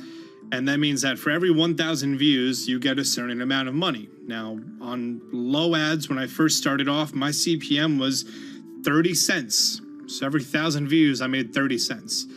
But then once I signed with an MCN and I started making more quality content and more engaging content, some of my better videos and certain times of the year, I can see CPMs as high as $12 to $14. And there's a big fluctuation between, you know, if I post a video when there's no ads being spent, like January and February, that's the reason a lot of your favorite YouTubers and also TV shows don't post new videos in that time of year, because ad rates are down. Why are they going to make content then? Instead, you're recording and you're bulking up for when ad revenue is higher. The second way that a YouTuber makes income is support, crowdfunding, things like that. When I first started off, Patreon was really the only option, but then they started rolling out supporters and members for YouTube channels. So whenever I have a live stream, you can click a button and then you can become a member, and then you get special icons next to your name. I believe they're called badges. Or on any video, you can hit the join button, and that helps support the channel. And then the third aspect of that would be merch. And for me, my merch has been somewhat basic. In fact, I'm wearing one of my t-shirts from last year right now. You have to endure the times that your first video gets 6 views, that you post it on Reddit and they say, shut up, and then an auto mod bans you. You have to go through that, because until you go through that and you discover why you're doing it, you're not doing it for other people, you're doing it for yourself. If you're not loving what you do, then it's not worth it. Huh. So make a channel about something that I'm passionate about. Oh, sweet. I guess I can make the channel about that.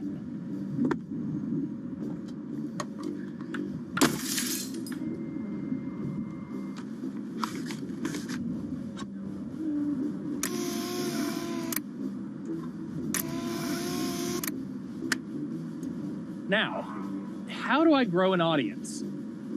How do I get popular? It's all about diversification, right?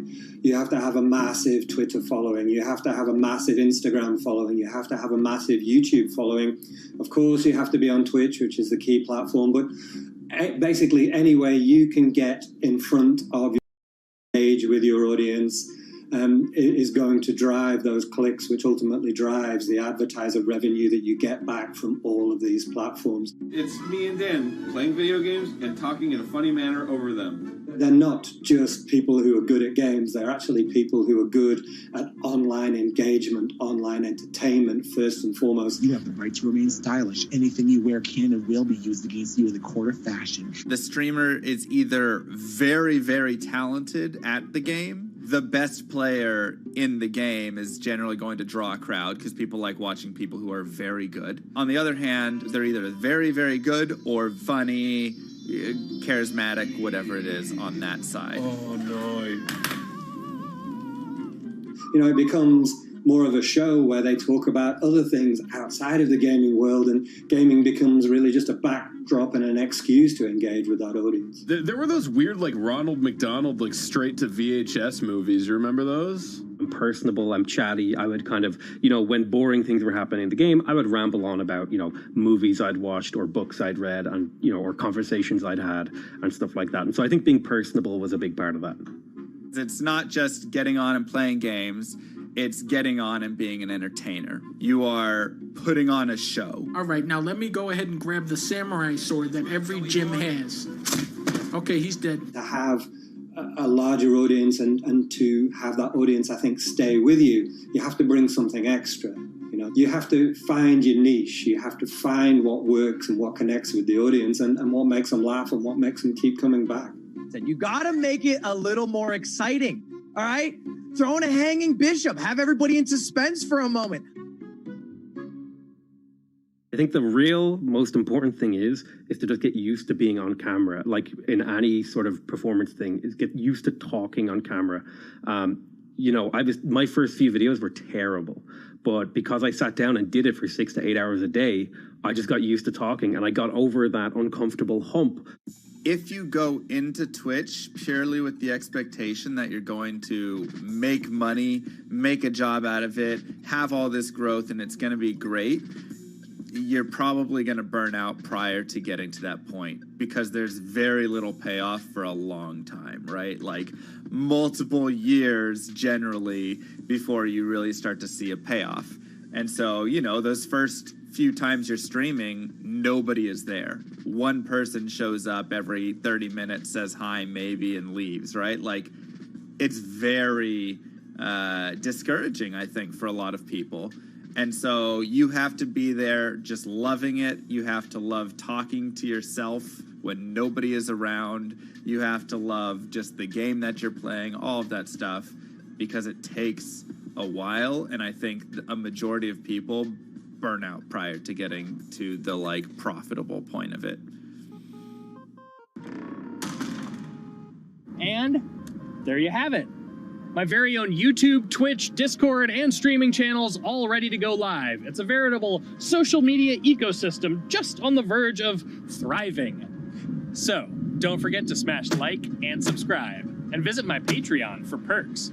Also, go to my merch page. And one last thing, stay cool, my friends.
This is Bloomberg Business Week. Insight from the reporters and editors who bring you America's most trusted business magazine, plus global business, finance, and tech news as it happens. Bloomberg Business Week with Carol Masser and Tim Stenevec on Bloomberg Radio. And a very good afternoon, everybody. Nope, not Monday. We had that day off, most of us at least. I'm Carol Masser, along with Matt Miller, live in our Bloomberg Interactive Broker studio on YouTube, on Bloomberg Originals. It's Tuesday, Matt, May 30th. Yeah, absolutely. I'm looking at a chart that I think is really interesting, showing that S&P futures are at a record level in terms of how shorted they are. Because we were just talking with Joe Matthew and Kaylee Lyons about whether or not this deal will pass. I think investors are positioned for the possibility that it doesn't. Yeah, that it might not happen. Although I love when I see people so negative because it makes me think maybe it could be overdone. I don't know. This is something. I mean, we actually have somebody who's going to come on and join us later who's been upping his S&P forecast. True. Well, because the high likelihood is that it does pass, right? But you want to have that insurance. I'm really interested to hear what Andrew Sliman has to say from Morgan Stanley. He has a 4,600 target for year end, which sounds high until you look at the market today. Points from now. Exactly. It's less than 10%. So it is doable, but I think we need to see an upward revision in earnings. He probably expects that. Right. And we don't need to see the Fed hiking anymore, which is now priced in. I'm waiting for everybody to say, you know, I'm not going to take that higher price. I'm just not going to buy, or they can't buy. Like, I'm waiting for that to play out eventually. So we're going to talk about that with the economic side of that story as well. We're also going to talk about Elon Musk and the importance of U.S.-China ties, but I feel like he's talking his book a little bit. Yeah, well, it's key for him, right? Because it's such a huge market, especially for Tesla, for electric cars. They have big competition in that market as well with players like BYD, but they get a lot of revenue from China. So cutting off China would be very bad for Tesla. And the Winklevis, maybe having to pivot. Oh, yeah.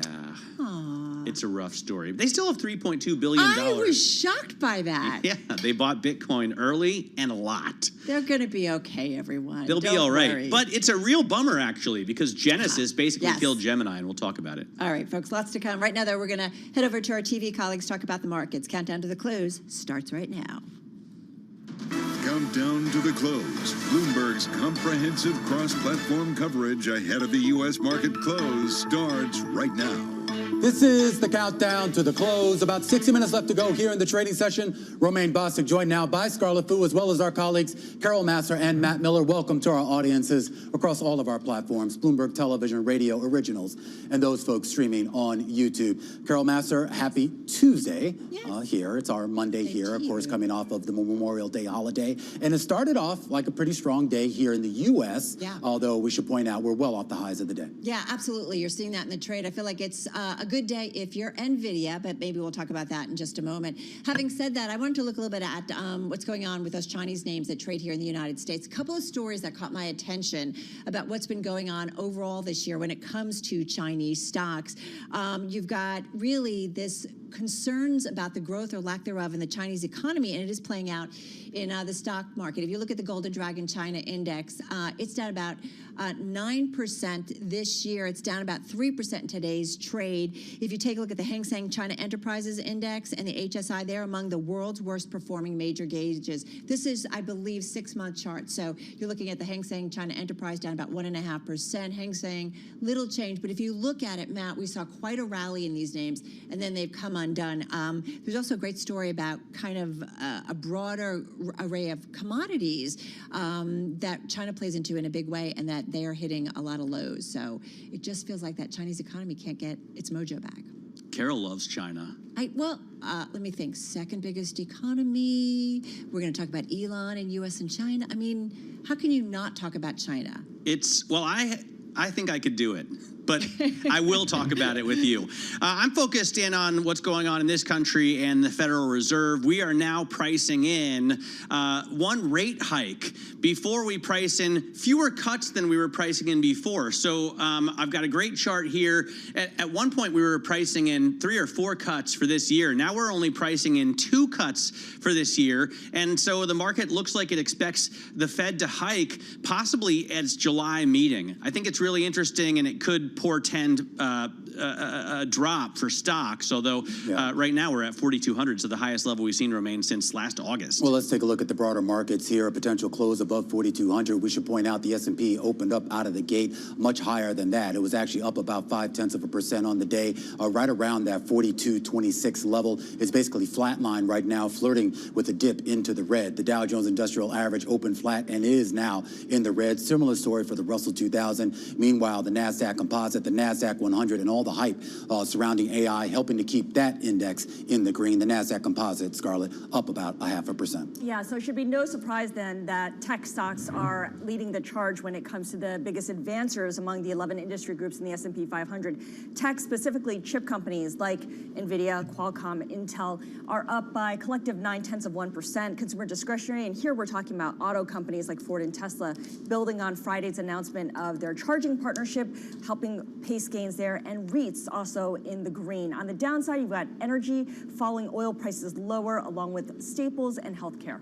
All right, let's take a look at some of the individual movers. Netflix is actually out front. Nothing to do with AI. I guess just some broader optimism about what's going on in the broader space. Up about 4% here on the day. Meanwhile, two stocks that are actually getting a nice bid. This on the back of that handshake agreement on the U.S. debt deal. SoFi Technologies up 11%. That's largely based on the provision in that potential bill, that legislation that would actually create a resumption of student loan debt payments as soon as the end of June. Meanwhile, Equitrans, Midstream Corp, a stock that we don't never talk about, up 35% here on the day. This after Senator Joe Manchin of West Virginia apparently slipped in a little bit of a provision there to complete this Mountain Valley pipeline. It's a gas pipeline that basically runs from West Virginia up until southern Virginia here. So the language of that is actually pretty strict. Not only does it effectively approve it, but it actually prevents some litigation to actually stop it from going forward. We'll see if that makes it to the final bill. And meanwhile, I just thought it was interesting. I was trying to look for some losers here. General Mills only down 0.8%,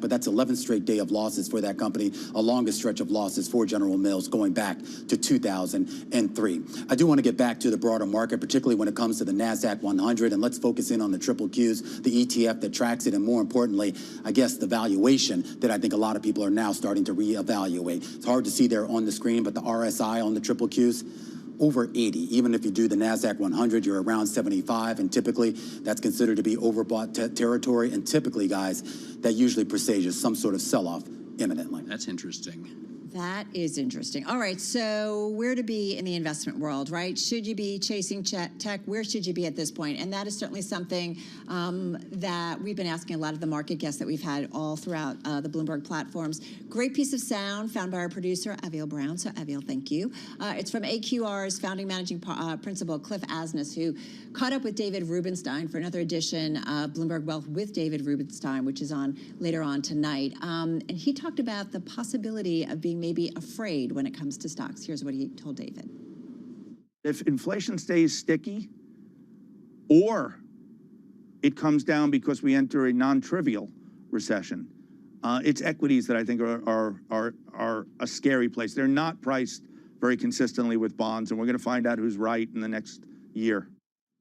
All right, of course, AQR founding managing partner and chief investment officer Cliff Asness tonight at 9 p.m. on Bloomberg Wealth with David Rubenstein. But it is something to think about. We talk about it a lot, Matt, I feel like, when it comes to valuations, the different things that can certainly make them be questionable. And certainly if inflation stays at a higher level for longer, if that's the new norm, then we have to rethink the prices of a lot of asset classes. Yeah, absolutely. You know, I thought that was a really interesting comment as well. And in our stock story, it was followed by a mention of the cash on the sidelines, which, Carol, we've been joking about the cash on the sidelines for 2 decades, right? Because everybody says this. There. But if you look at money markets, according to Gina Bolvin from Bolvin Wealth Management, you know, it's about $5 trillion. And if you just think about markets as money kind of sloshing back and forth from one bucket to another, it is a pretty convincing argument, and I'm sure Andrew Sliman will have something to say about this from Morgan Stanley when we talk to him later. I'm sorry, Matt. Did you just get back from a golf tournament or something? What's with the attire today? No, I feel overdressed. That's radio attire. Yeah, exactly. You know, I felt like a suit was a little too constrictive for me, man. So I dressed down. All right, and he there you go. do that because he's on radio. You know, one thing he's that actually on TV right now, Scarlett. Yes, but you know we're simulcast, so it's okay. Even you know? Carol dressed up. Carol always dresses up, though. Carol's a class act. Wow, that's a dig at Matt or a compliment to Carol. Not at all. That's a little bit shady, I think. Back at you, Scarlett.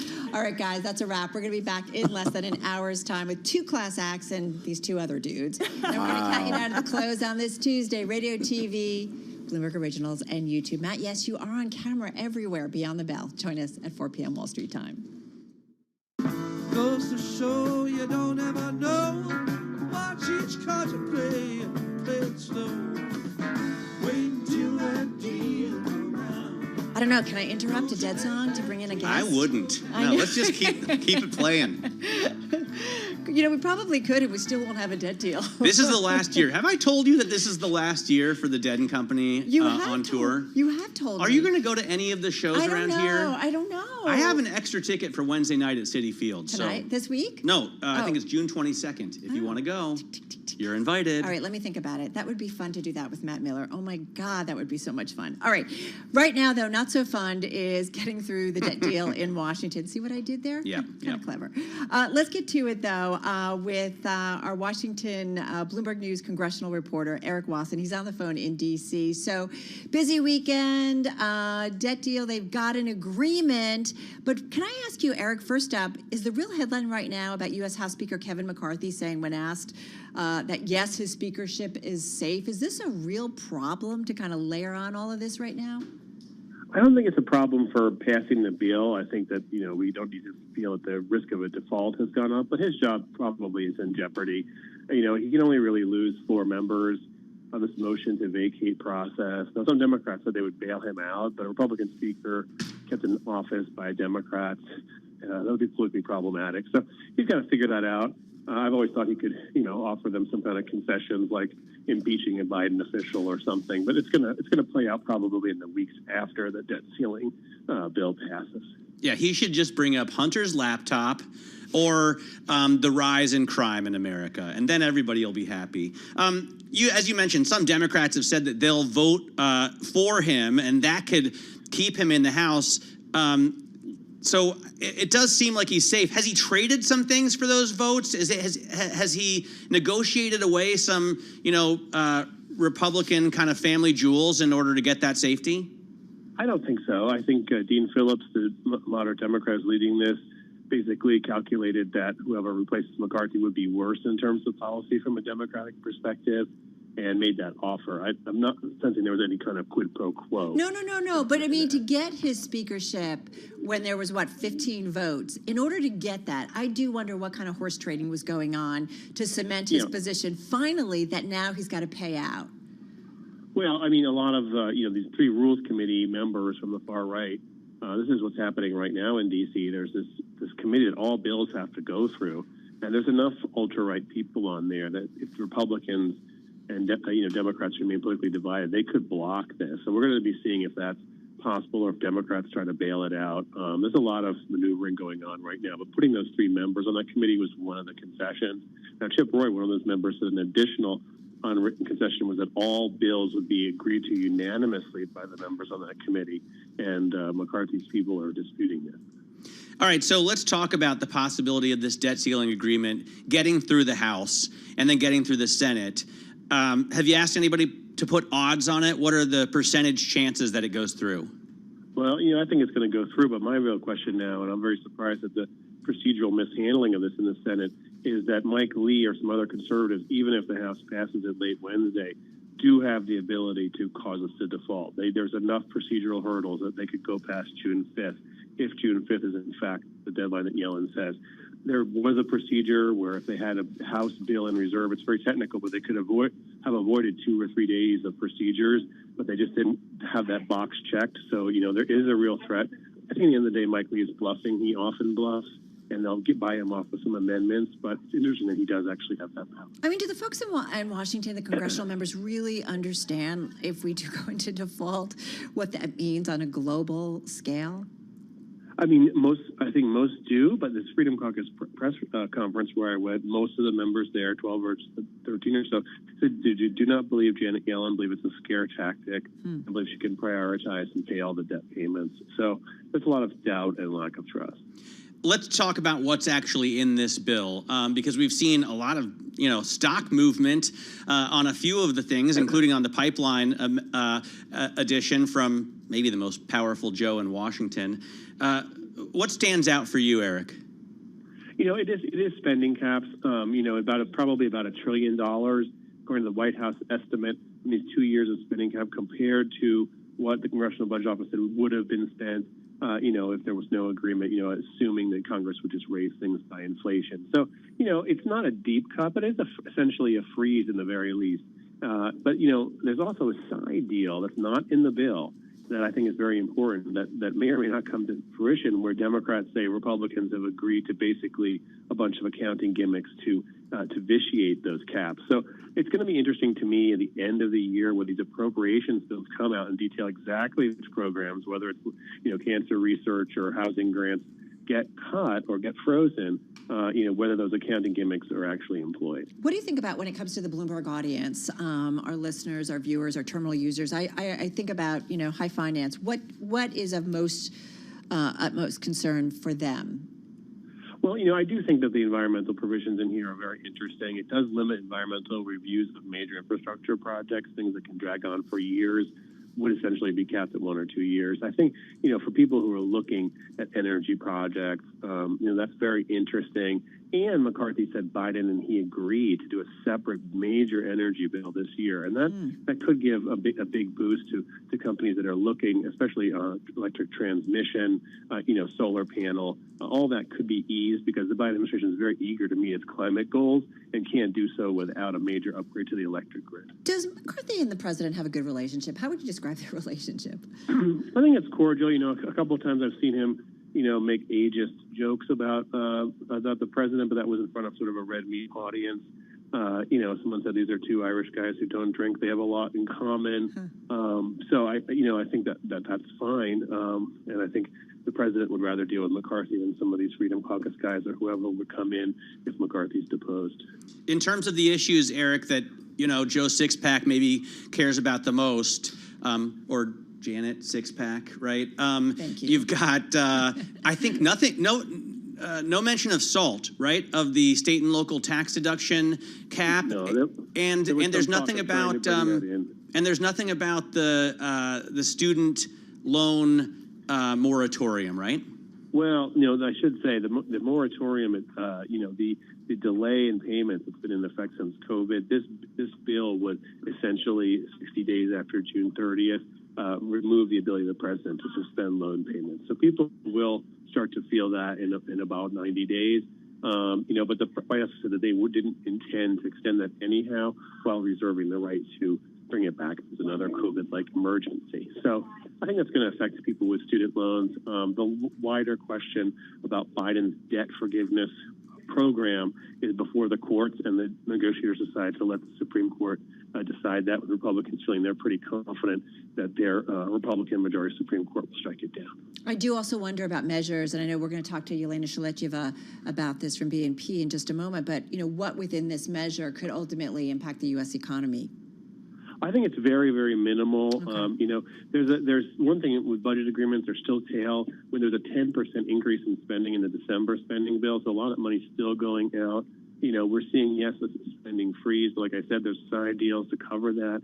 I think it might be a minor tailwind, but headwind. But the other thing is it's very complicated because how does it affect Powell? Does Powell and the Fed see this bill passing as a reason not to hike again? It's a complicated dance going on here, so it may actually benefit the economy. A lot of this is spurred, Eric, by concerns over the $31 trillion in debt that we have, and the rising debt to GDP ratio that we're witnessing. Is there anything in this bill that really addresses the debt, that could really reduce our debt to GDP numbers? Well, like I said, it's a 1 or 2 trillion at max cut compared over 10 years compared to 80 over 10 years. So nothing substantial. That's still, believe it or not, the largest debt reduction package since 2011 in this Congress. So some people would say it's substantial, but certainly compared to the overall U.S. spending level and the debt, it's very small. And I think what people would tell you is the only way to really bring those numbers down is what's called a grand bargain. Democrats will not give more on spending unless they see tax increases on the wealthy. And McCarthy went into the deal saying that's his red line, no tax increases. So I think, for those budget hawks who dream of a fiscal balance, there'll have to be a situation in Washington where both sides give on that. All right, next focal point or next deadline or date that we should be focusing on beyond the date set up by Janet Yellen. Just got about 30 seconds. Well, I think that, if this bill passes, we're going to kick it to January 2025. That's when the debt extended, and we have extraordinary measures at that time. So we'll probably be at this exactly 2 years from now, given the track record of extraordinary measures lasting about 6 months this time. We obviously could do this better. We know we could do this better. All right, Eric, thank you so much for the update. Eric Wasson, congressional reporter at Bloomberg News, on the phone from Washington, D.C. Great story. Great coverage as well. Yeah. Shout out to Jennifer Jacobs and Billy House. This team has been on it, and I hope they get a break. I hope they get a break soon because they've been working all They get weekend. a break and then it starts again in a few years. All right, this is Bloomberg Radio.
Markets, headlines, and breaking news 24 hours a day at Bloomberg.com, on Bloomberg Television, and the Bloomberg Business app. This is a Bloomberg Business Flash.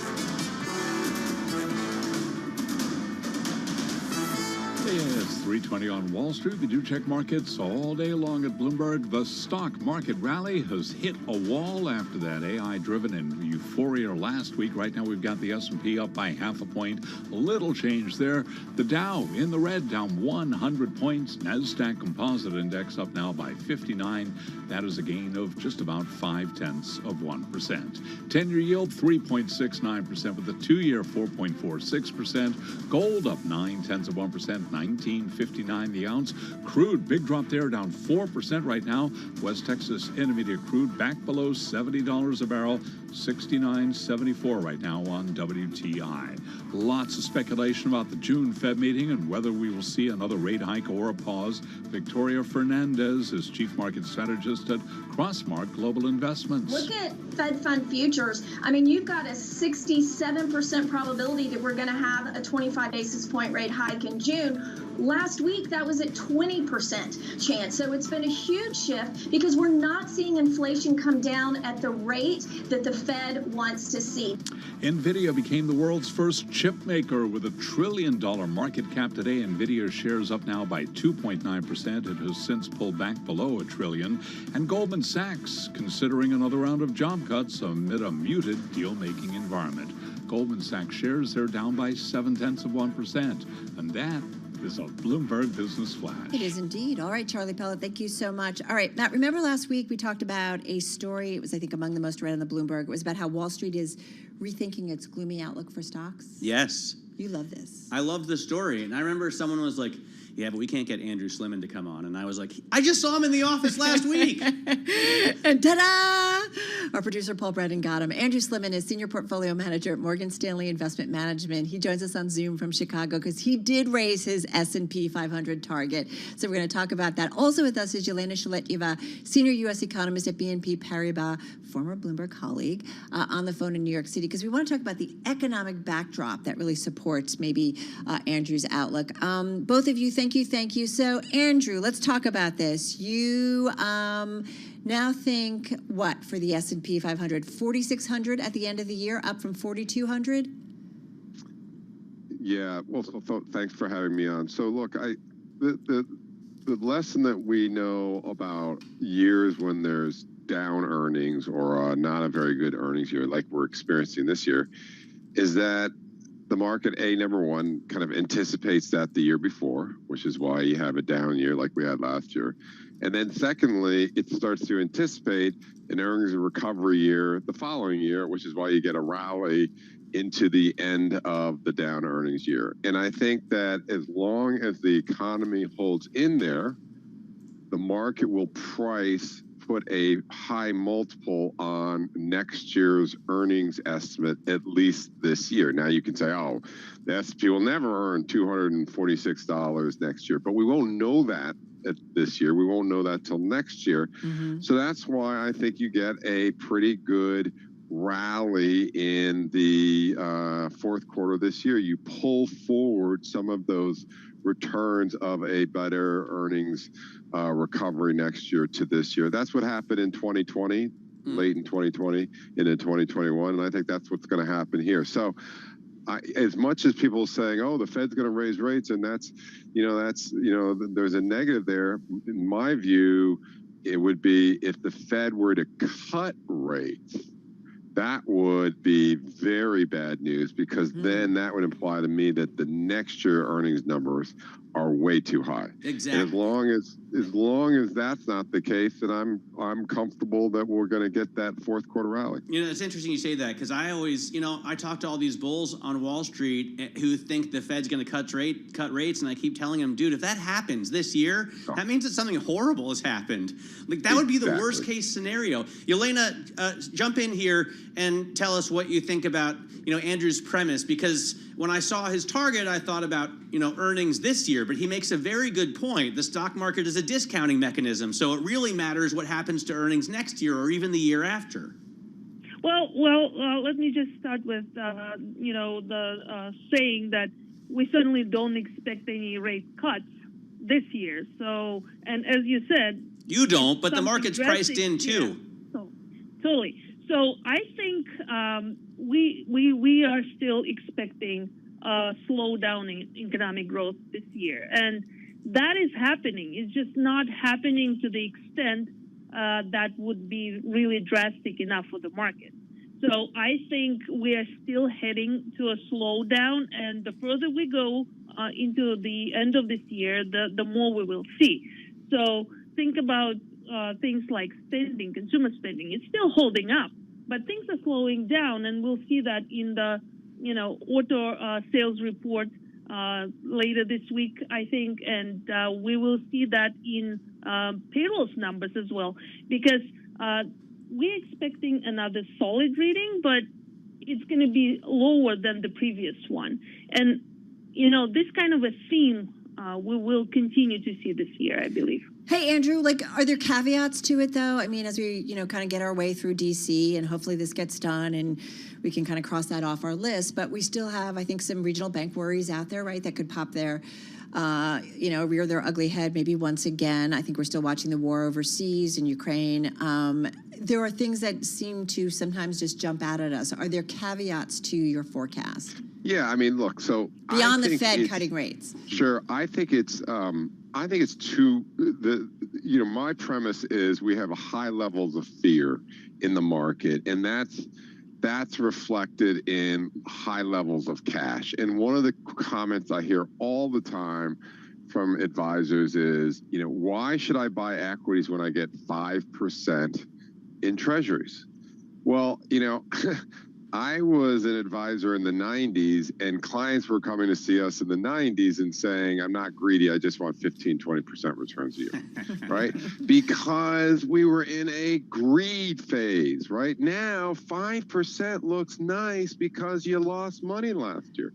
So the question is, when do we go from fear to greed, or fear to FOMO? And I think right now with 5% risk-free and the lots of uncertainty in the markets, people are comfortable with 5%. But as we get through the summer, I think that advisors are going to get nervous that they're carrying high levels of cash, and maybe clients will start to be critical that they're missing out on the rally. So to your question, I think it's too premature to think the market's going to break out of this range that we're in this summer. I totally agree with your point that, look, we have not resolved this regional bank issue. I've learned that there's always some geopolitical issues that pop up in the summer. But I think as we get past Labor Day and we get into the fall and people start looking, I got like 3. That's when I think the anxiety about being underinvested will start to weigh on people. I mean, Yelena, you can't really talk about the animal spirits of the whole thing, but how does financial stability look to you? And you were saying you don't expect any cuts this year. If we get through this year without a recession, do we assume soft landing? Is that what's happening next year? I think, well, no cuts, but no hikes either. So I think, the current economic data will allow the Fed to make a pause and see what happens next. I think there are a lot of different things happening in the economy that will show a significant slowdown come summer. And I think that will allow the Fed to just stay on hold to keep fighting inflation going forward. But I think we will end up in a recession. It's just that we're in the phase where we only see a slow first signs of a slowdown. And then, it can happen very rapidly once we get to a certain threshold of economic growth, at which we will see quite significant declines in employment numbers. And I think that is coming towards the end of the year. There are a lot of signs that are telling us that things are rolling over. So, Andrew, how would you suggest somebody position based on your outlook? How would you position, certainly when it comes to the equity trade? Well, first of all, if we get, we do get a debt deal done, I think that you'll see the market broaden out, because the cyclical areas really got hit, industrials, on the worries of debt default. So some of the areas that like infrastructure spending and so forth, those stocks sold off. So near term, I expect that you'll get a broadening out beyond this very narrow breadth. But I wouldn't be surprised as we mentioned that there's further issues this summer, and I wouldn't bet on that's more than a trade. But I think going into the fall, again, I'm just not. Maybe I'm a portfolio manager. I'm looking at from bottoms up. I just don't sense this weakness. And so therefore, I do think that the breadth will widen out. And that's the big misnomer that I hear. People all talk about narrow breadth will lead to a sell-off, and that certainly was the case in the year 2000. But if you actually analyze the data, more times than not, narrow breadth leads to broader breadth at some point. You can't just assume it's the end of It can't get any narrower. Well, other places, other places for the money to go, certainly. And if you're looking for a deal, hey, thank you both, Andrew Sliman, Senior Portfolio Manager at Morgan Stanley Investment Management, along with Yelena Shaletyeva, Senior U.S. Economist at BNP Paribas. All right, Paribas. Let's get the latest in world national news right now. For that, we go to Nancy Lyons at our 99.1 newsroom in Washington, D.C. Nancy? Thanks, Matt. The U.S. Supreme Court is declining to hear a case brought by the victims of child pornography who claim the social discussion forum Reddit hosted and benefited from sex trafficking. Reddit, one of the most visited websites in the world, succeeded in arguing that it had legal immunity from the victim's lawsuit under Section 230 of the Communications Decency Act, that allows social media platforms to enjoy immunity from most lawsuits over online speech. Florida Governor Ron DeSantis is kicking off his presidential campaign with a whirlwind tour of early voting states. The governor has a kickoff event today in West Des Moines and stops in 4 more Iowa cities tomorrow. Then he heads to New Hampshire and South Carolina, the next 2 states on the GOP nominating calendar. DeSantis has promised to visit all 99 Iowa counties, and he's been more aggressive lately against GOP frontrunner Donald Trump. He's accused the former president of running to the left and siding with Disney in his culture war fight with the state. DeSantis also says Trump bears responsibility for the nation's $31 trillion in debt. In Washington, I'm Nathan Hager, Bloomberg Radio. Police in Hollywood, Florida are continuing to search for as many as 3 suspects in connection with yesterday's shooting along the boardwalk. 2 people are already in custody. Authorities say 9 people, including a 1-year-old, were injured in what's believed to have been a dispute between 2 different groups. Theranos founder Elizabeth Holmes is now at a Texas prison where she will serve an 11-year sentence for a blood testing scam. She was found guilty of 4 counts of wire fraud and conspiracy for falsely claiming that the company's blood tests could detect a variety of ailments with just a few drops of blood. In addition to jail time, she and her partner have been ordered to pay $452 million in restitution. Global News 24 hours a day. I'm Nancy Lyons.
news, headlines, and breaking news 24 hours a day at Bloomberg.com, on Bloomberg Television, and the Bloomberg Business app. This is a Bloomberg Business Flash.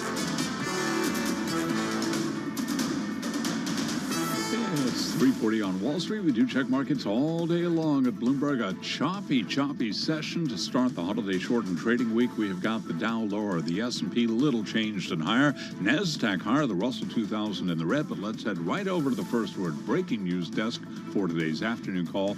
Here he is, Bill Maloney.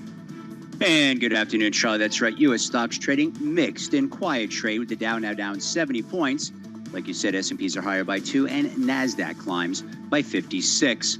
The U.S. 10-year yield at 3.69%. Gold is up 15, oil trading in the red, and Bitcoin is higher by 0.4%. Among the main 11 S&P sectors, leaders were tech and consumer discretionary. Energy and consumer staples were under pressure, and leaders to the upside on the Dow, Intel and Salesforce, while Procter & Gamble fell 2% and led to the downside. In other news, NVIDIA becomes the 9th stock ever to top $1 trillion in market value, and Elon Musk said that Tesla is willing to boost its business in China. Wrapping things up, HP and Hewlett-Packard Enterprise report after the bell. Live from the First Breaking News Desk, I'm Bill Maloney. Charlie? Okay, we thank you very much, Bill Maloney, and to hear live breaking news over your Bloomberg-type squawk, SQUA, on your Bloomberg terminal. I'm Charlie Pellet. That is a Bloomberg Business Flash. All right, Charlie, thank you so much. We're just about 18 minutes away from the closing bell. And if we take a look at the markets, little changes, Matt, but it really does feel like it's NVIDIA's day in terms of what's driving the market action. Yeah, well, especially since we're at the highest level that we've been since last August. If you take a look at the S&P 500, I know Andrew Sliman was saying we're not going to break out of this range this summer, but I feel like we have broken out of this range already. It does definitely feel like it. We were in such a tight range for a while, and a lot of it is, thank you very much, NVIDIA. So we wanted to talk Carol takes credit for NVIDIA. I don't take credit for it. I give NVIDIA credit for providing some momentum here. All right, so let's get to it because it did hit. Is it still holding $1 trillion in terms of the market value? It wasn't when I looked, but it was at $995 billion. But I mean, what's a couple of billion among friends? It got there today, and it's in a small, there's not a lot of names that have done that and held it. Let's get to it. Let's talk about the stock, the company, the AI exuberance, irrational or not. Bloomberg News equities reporter Ryan Vlastelica is with us on the phone from Chicago, and then with us is our chip king, Ian King, actually. U.S. semiconductor and networking reporter at Bloomberg News on Zoom from San Francisco. Ian, forgive us. I know we keep reaching out to you, and I know it's like the same old story, but nonetheless, here we are, once again, focused on NVIDIA and its run-up, or continued run-up. There is some news this weekend, or at least we watched the comings and goings of the co-founder of NVIDIA, his speech in Taiwan. What was significant, if anything, if anything, about that? Yeah, I mean, to quote him as we did, I know it's too much. I mean, he spent 2 hours on stage trotting out, you name it, new machines, new data centers, new networking stuff, new this, that, and the other, lots of tie-ups, lots of things going on. And, you take your pick as to which you think is the most important. I think the way that investors read it was like, this is a company that is not getting happy, fat, and lazy anytime soon.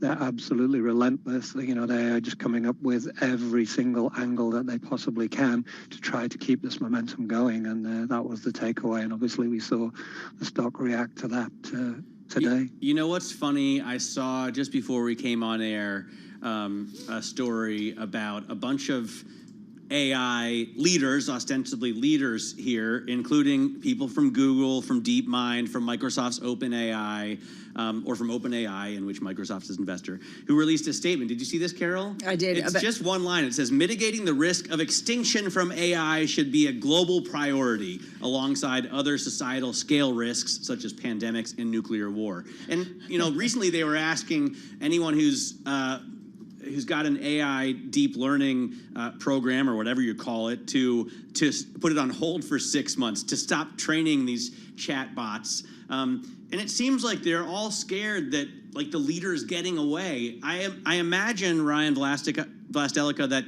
NVIDIA wasn't one of the signers of this letter. They're happy for AI to run as fast as it can, aren't they?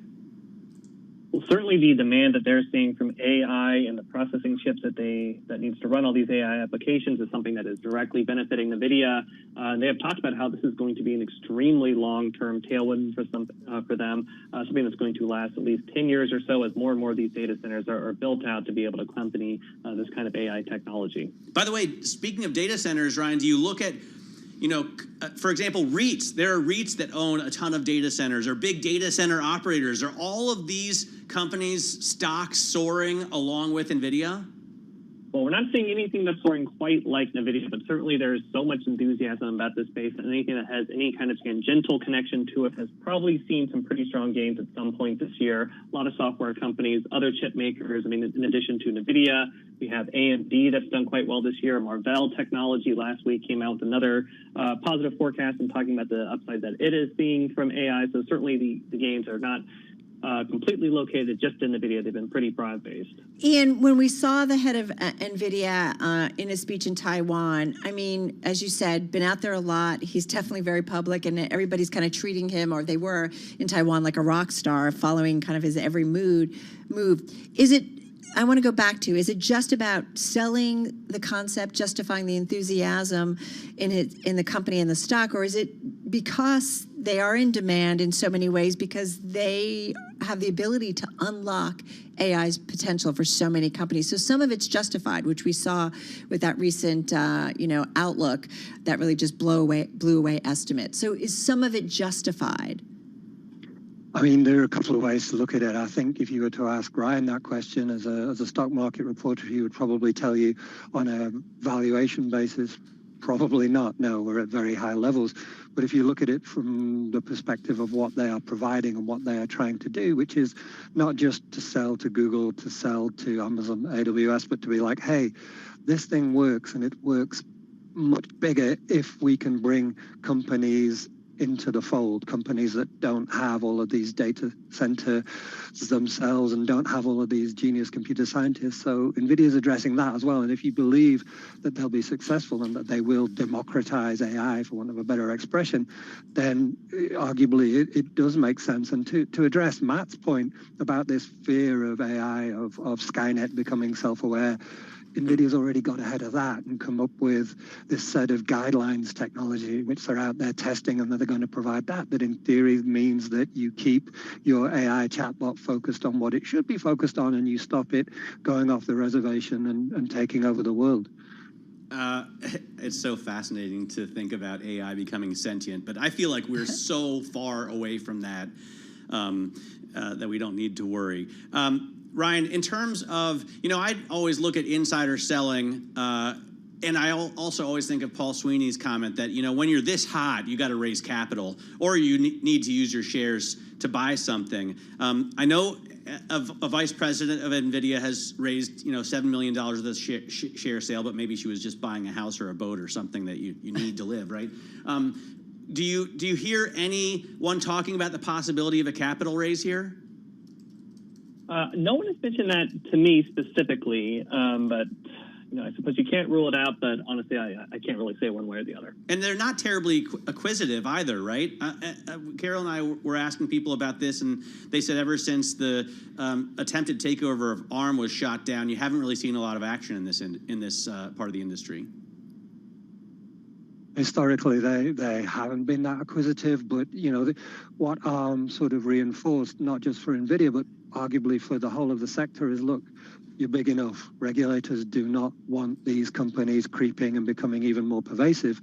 And given just how pervasive everybody now thinks NVIDIA is, it's arguably difficult for them to go out and sort of get hold of anything of significant size. In 25 seconds, what's the smart way to think about NVIDIA right now, in your view? I mean, you've got a company that clearly understands that this is its moment and is throwing everything against the wall to try to make sure that it's not just a moment. That appears to be the way that people are looking at it, and so far the company themselves are kind of justifying that approach. Yeah, well, they definitely had their $1 trillion moment earlier today. Great stuff, as always. Folks, thank you. Ian King, U.S. Semiconductor Networking reporter at Bloomberg News out there in San Francisco. Ryan Vistelica, equities reporter at Bloomberg News, joining us on the phone from Chicago. You are listening and watching Bloomberg Business Week. Carol Massar, Matt Miller. This is Bloomberg Radio. And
Your company news headlines on Bloomberg Radio.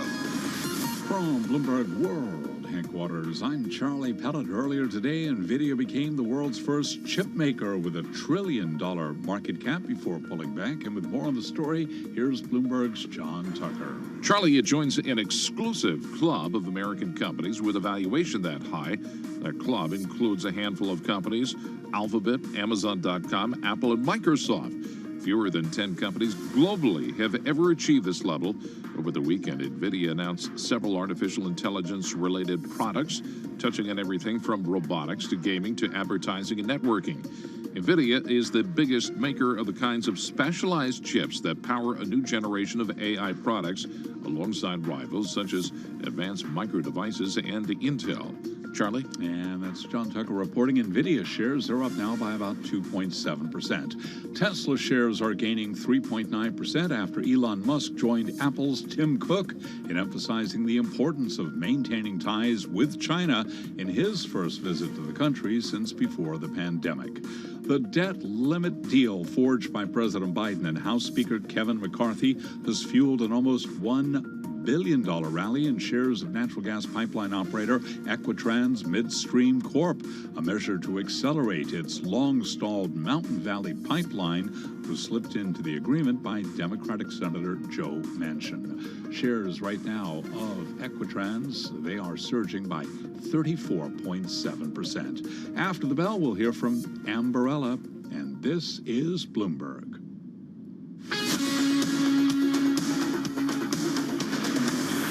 You're listening to Bloomberg Business Week with Carol Messer and Tim Stenivek on Bloomberg Radio. All right, everybody, just got about 4.5 minutes left in today's trading session. In just a moment, we're going to head over to Romaine and Scarlett, wrap up that trading day. The amazing Scarlett Fu and that other guy.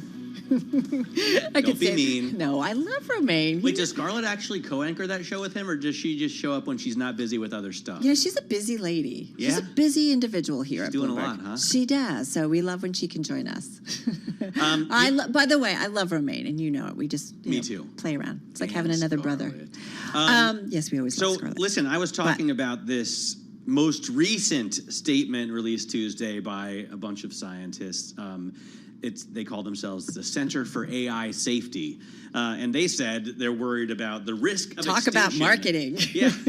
Global extinction from AI, as if, it's a Terminator moment. I think it's interesting that they're even making this big a deal about it when there are other things to worry about, right? Around artificial intelligence, like bias that exists that could come from the algorithms, racism issues that have already presented themselves in a number of embarrassing ways for big companies. And remember back in March, a bunch of people, including Elon Musk, said they thought that everyone needed to take a 6-month pause on training their AI models, which sounded like they wanted just time to catch up with their own AI models or figure out strategy. Hold off for a second. Exactly. Stop making so much money. We need to catch up. We're going to do the same thing. I wonder, though, we should try and get somebody on the show who really is worried that AI is going to end us all. We need to do a little bit of research on that because I thought we had a really smart conversation with Eric Brynjolfsson, yes. Armored wolf is what that means in some kind of Scandinavian language. But I think it was interesting to kind of, take a moment, and just, he wasn't as worried, Matt, because you were like a little crazy, and he was like, well, wait a minute. Right. Well, the thing is, you can easily see how AI would take certain people's jobs, but how it would take over the world, I'm not sure. No one's seen 2001 in a long time, Or is it 2010? I don't know. Is there the ability of having so much data in it that all of a sudden it can control systems? I don't know. That's kind of a big step. But it's not sentient. It doesn't think for itself. It needs us to tell it what to do. It isn't now. That's the worry. Technology. All right, folks, we'll table this for the moment because right now we're going to head over to Scarlett and Romaine, count you down to the close on this Tuesday, Beyond the Bell, starting right now.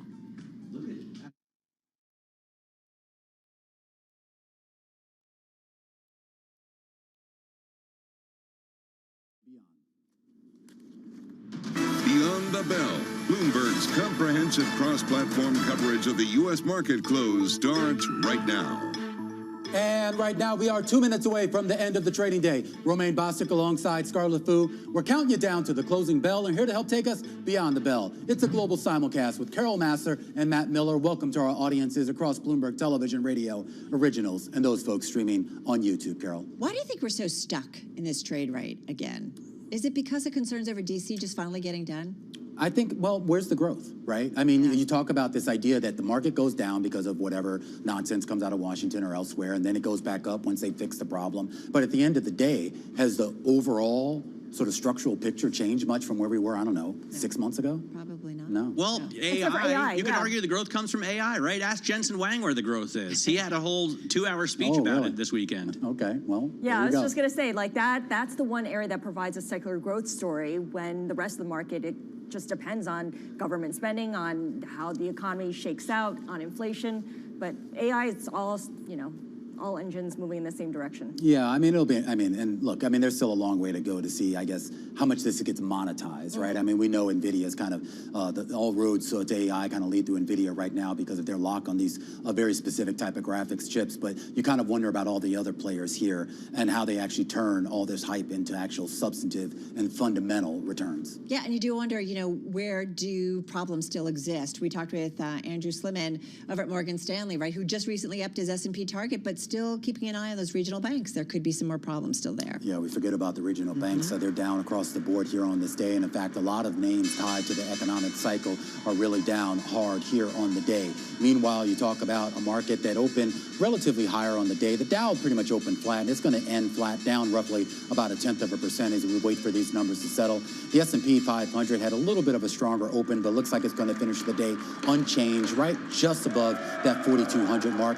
The NASDAQ composite, of course, which came out the gate really strong, up about 1% on the day, and at one point was up more than 1.5%, only going to finish the day higher by about 0.3%, up roughly about 40 points or so, while the Russell 2000, Carol, is going to close out the day down by 0.3%. Yeah, looking for some interesting market sector to talk about other than AI at this point. Not really finding anything, but I'm going to talk about the S&P because it is almost an even split in terms of names that are higher, about 205 to be exact, 297 to the downside, Matt, one unchanged. I actually, you know, I always think it's interesting when investors are selling off defensive stocks, and especially when you have a day like today.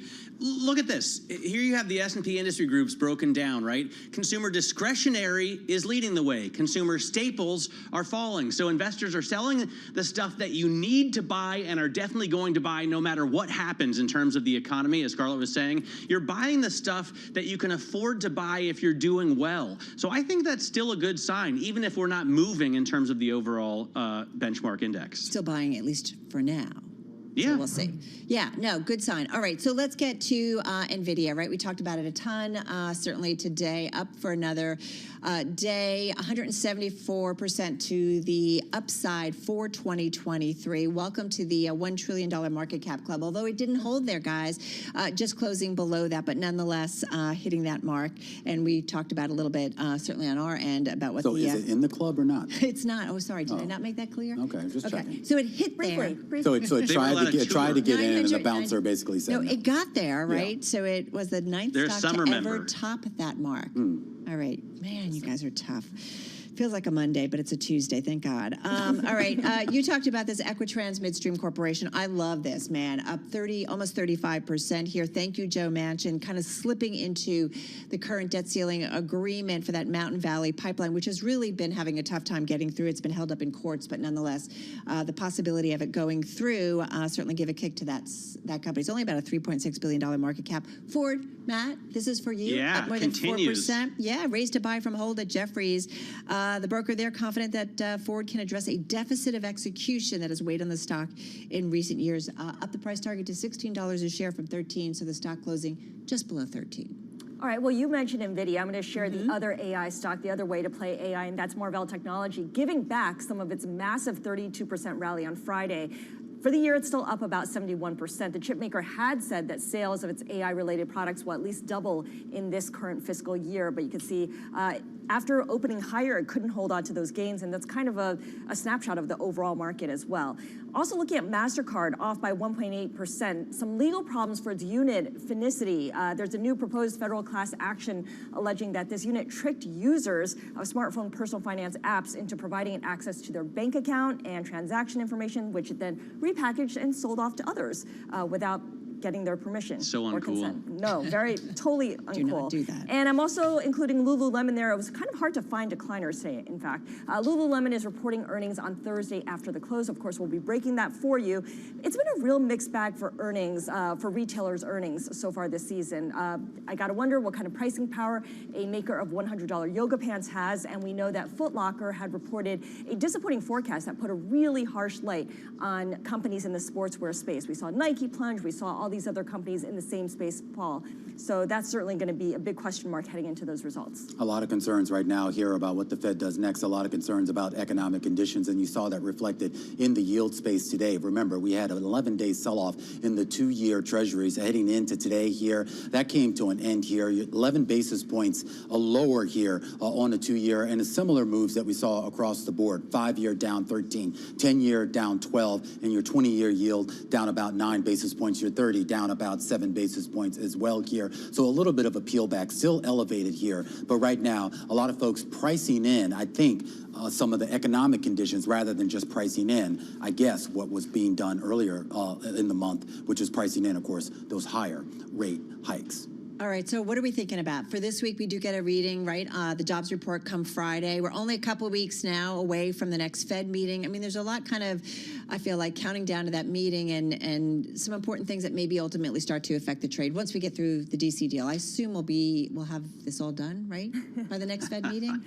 Hopefully by Monday, because that's the new X date. But, you know, the next Fed meeting is in June. And, Matt, June 14th. We know that Jay Powell had made really clear that he's probably going to pause, the Fed's going to pause. So July would be presumably the next opportunity that the Fed might raise rates, given how inflation is pretty sticky. Well, it may only be a skip, right? Lori Logan said skip rather versus than pause. Right? Yeah. So maybe they skip this one, and obviously pricing, the market is pricing in a hike in July, but that doesn't mean it has to come to pass, right? And there are a lot of things that move warp around rather than just people's bets on what the Fed is going to do. It is the most important driver, I think, of other than the debt ceiling vote. We can't forget that the debt ceiling deal, just because McCarthy and Biden have agreed, doesn't mean it's going to get through the House and the Senate. Right.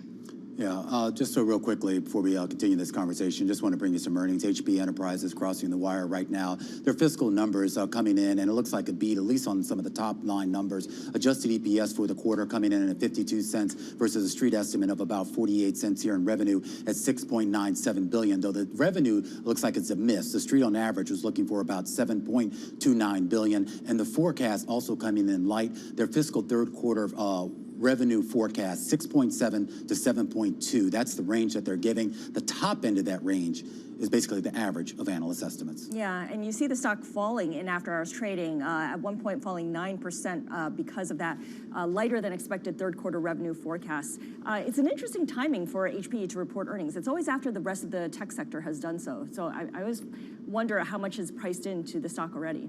And also on a down day, these kind of things get amplified, right? Because you say, you know, it's hard to find decliners when, of course, there were 300 decliners in the S&P 500, but it's hard to find decliners with reason. So a lot of stocks were down, but if there's a reason to sell, then you get sold twice as much, which is why you see the big drop. Just looking at the press release and the CEO, Antonio Neri, talking about their shift to a higher margin portfolio, but also getting to the strong demand for our AI offering, further strengthening the investment opportunity for our shareholders. He added an AI line there. Just want to say, got it in. Yeah, just something else just catching my eye right now. I don't know if we can put it up. Ticker AMBA. This is Ambarella, big semiconductor maker here, down about 13% in after-hours trading. They came out with their revenue with their results and their forecasts here, and it looks like it's coming in a little bit light. But I do think it's interesting here too, because we get back to this idea of fundamentals for a lot of the folks in this chip space. You can put AI in a press release, you can talk about it on the conference call, but you got to show and prove here. And of course,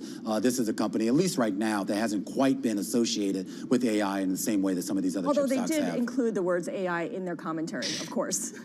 Yeah, but not impressing, right? The stock down almost 10% in the after hour. It's about a $3.2 billion market cap company. Little changed on the year, but we'll probably see that, at least based on the after hours trade a bunch lower into tomorrow's trade. All right, guys, that's a wrap. A little bit of earnings here on that Tuesday, or on this Tuesday. We'll be back tomorrow. Count you down our cross-platform coverage, radio, TV, Bloomberg Originals, and of course on YouTube, Beyond the Bell. Catch us at 4 p.m. Wall Street time. Jokers to the right, here I am, stuck in the middle with you. All right, everybody, you are listening and watching Bloomberg Business Week. Carol Masser along with Matthew Miller. A little bit of earnings flow. Box was also coming out with their results, so we'll maybe break those down in just a moment. We did get some U.S. economic data today, Matt. I'm not sure if you saw it, but consumer confidence in the U.S. falling to a 6-month low. Views about the current state of the labor market and the outlook for business conditions slipping ahead of a deal to raise the debt ceiling. So that was kind of the setup there ahead of that. Along those lines, Primerica is out with its financial security monitor of middle-income Americans. So we thought maybe we'd get some details. We were just talking about middle-income Americans, right? We were talking. How we always get the bill. We do. Although I'm curious what defines middle America or middle American. So let's see what Glenn Williams has to say. He's the CEO of Primerica on Zoom from Duluth, Georgia. Glenn, nice to have you here with Matt and myself. Tell us a little bit about the survey, who you talked to, what you wanted to know, and what you asked them, and what exactly defines a middle American. Is a middle-income investor different in Columbus than it is in Manhattan? Well, we see a lot of similarities across the board. It's great to be with you again. But we survey the middle income market every quarter, and our intent is to really understand what they're grappling with, what the challenges are in their financial lives, so that we can provide better guidance and advice for them. We define the middle market by household incomes between $30,000 and $100,000 a year. I'm sure there's a wide variety, but that's what we find is the sweet spot, and we find that they do have a lot of common ground in the financial challenges that they're addressing, as well as some common ground in the attitudes they have about their finances as a group, their individual finances, and what the future looks like. I mean, it's already a good start if they're thinking about something like financial planning and retiring to begin with, right? How many of the people that you surveyed, what's the percentage of Americans with household incomes between $30,000 and $100,000 that are saving for retirement actively? Well, we're always surprised at how well informed and how optimistic this group is, because they are dealing with some pretty tough financial challenges. So we see an improvement in their attitude slightly since the pandemic overall. We find out that about 52% rate their financial condition today as good or excellent. And so I think when you look at the challenges they're dealing with, that's a pretty optimistic view of the world. And I think that optimism is good because it gives them hope to be able to stretch and try to improve their condition and, make up for the areas where maybe there are gaps in their finances. And they are very receptive to advice and guidance, which is what we want to see, how we can help them as we sit with them and help them plan for the future. I think it's interesting that fears of a possible recession fell from the previous survey, dropping 4 percentage points to 21%. We spent a lot of time talking about recession, no recession. Talk to us a little bit about that, and also their prospects and how they see the job market at this point, because I feel like we talk about maybe having a recession, though, with a tight labor market. Right. I think that many middle-income families are probably confused about the definition of recession. That's a theory. The reality of what they're dealing with is the higher cost of living. And even as we have seen inflation slow, what we're seeing is not that while the inflation rate is lower, prices are still higher. And so it's not getting better, it's just getting worse more slowly for middle-income families as the cost of living compounds year over year. And so while I think middle-income families might vary on their own definitions of recession, I think they're very clear that the cost of living is much higher. And that's what they're struggling with, is how to prioritize, how to budget, how to plan for the future in light of the increased pressure they're experiencing today versus a couple of years ago when we first started doing the survey. So, the increased cost of living is surely their biggest challenge, but a further increase isn't worrying them, right? These the people that you surveyed aren't concerned about inflation, or at least it's like less than a third of them that are. Well, I think they're less concerned than they were. And to me, some of that comes with familiarity. The longer we're in an inflationary dynamic, they find out it's not the end of the world. It's difficult, but they hear it quarter after quarter.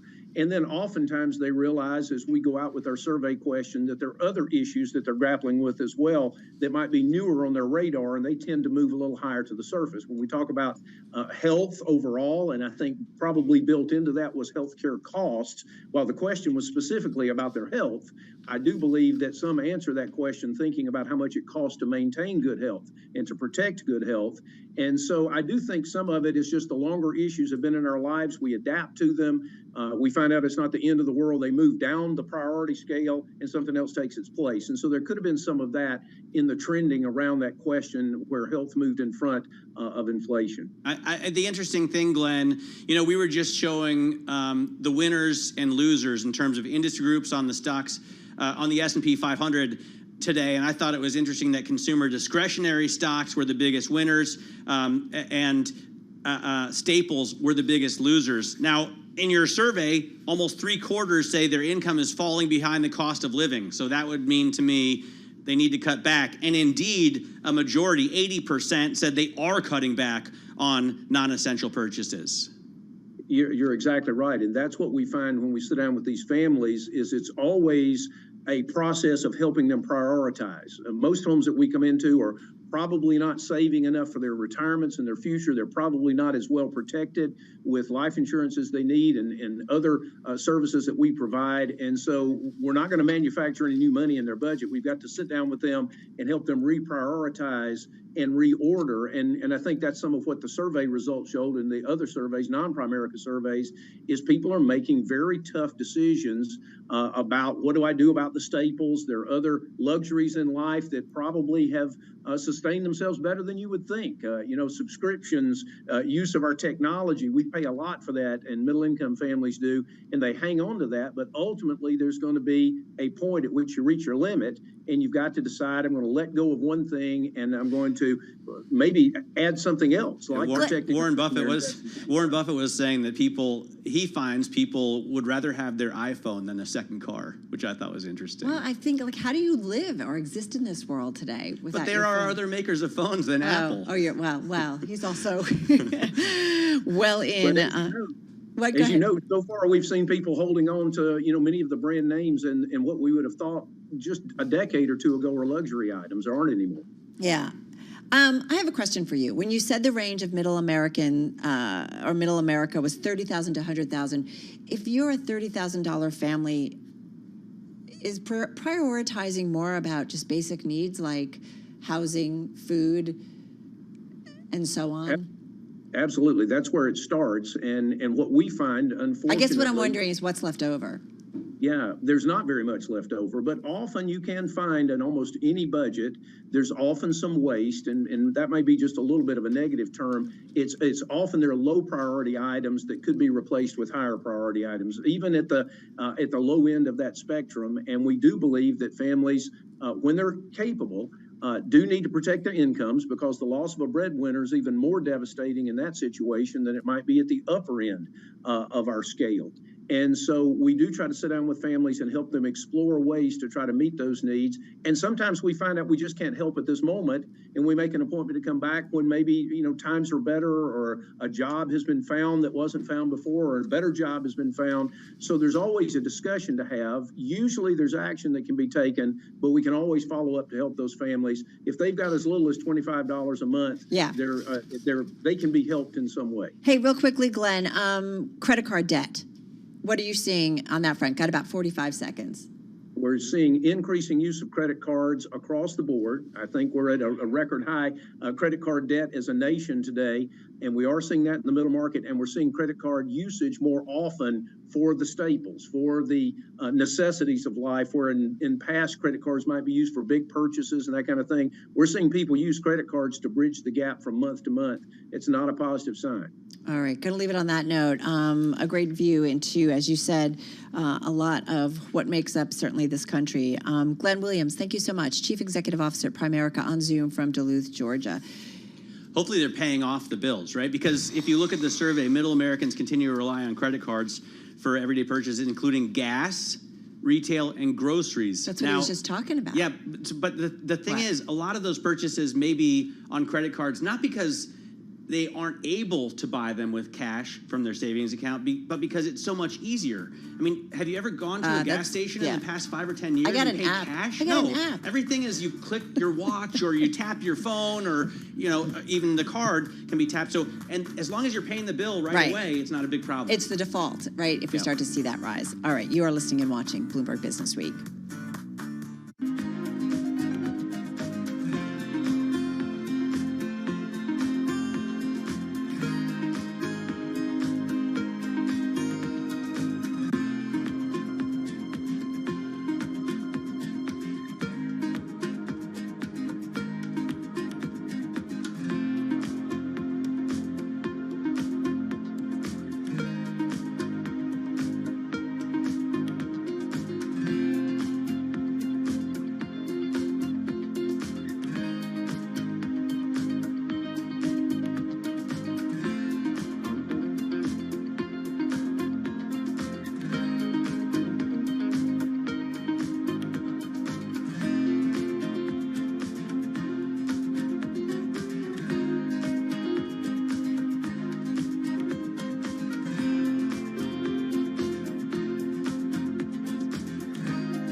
updates, headlines, and breaking news 24 hours a day at Bloomberg.com, on Bloomberg Television, and the Bloomberg Business app. This is a Bloomberg Business Flash. It's 4:21 on Wall Street. We do check markets all day long here at Bloomberg. Earnings after the bell include Hewlett-Packard Enterprise, and the stock is selling off. Hit projected revenue for the current quarter that fell short of analysts' projections, fueling fears of slowing growth as the company works through pandemic-era backlogs. Right now, we have got shares of HPE down by 5.6%. Also selling off after hours, Ambarella. It's a semiconductor company and it forecasts revenue for the second quarter that missed the average analyst estimate after hours. Ambarella down now by more than 10%. We've got the Dow trading lower today, down 50 points, ending today's session with a 0.1% loss. The S&P 500 index unchanged at 4205. NASDAQ today higher by 41, up 0.3%. Year to date, NASDAQ is up by 24.3%. Stocks were treading water after a rally driven by the AI hype drove the market to its highest since August. 10-year yield 3.69%, with a 2-year 4.45%. Spot gold today surging 16.1% to $19.59, up 0.8%. West Texas Intermediate crude down 4.6% at $69.72 a barrel, so WTI back below $70. I'm Charlie Pelleton. That is a Bloomberg Business Flash. All right, Charlie Pellet there with your update.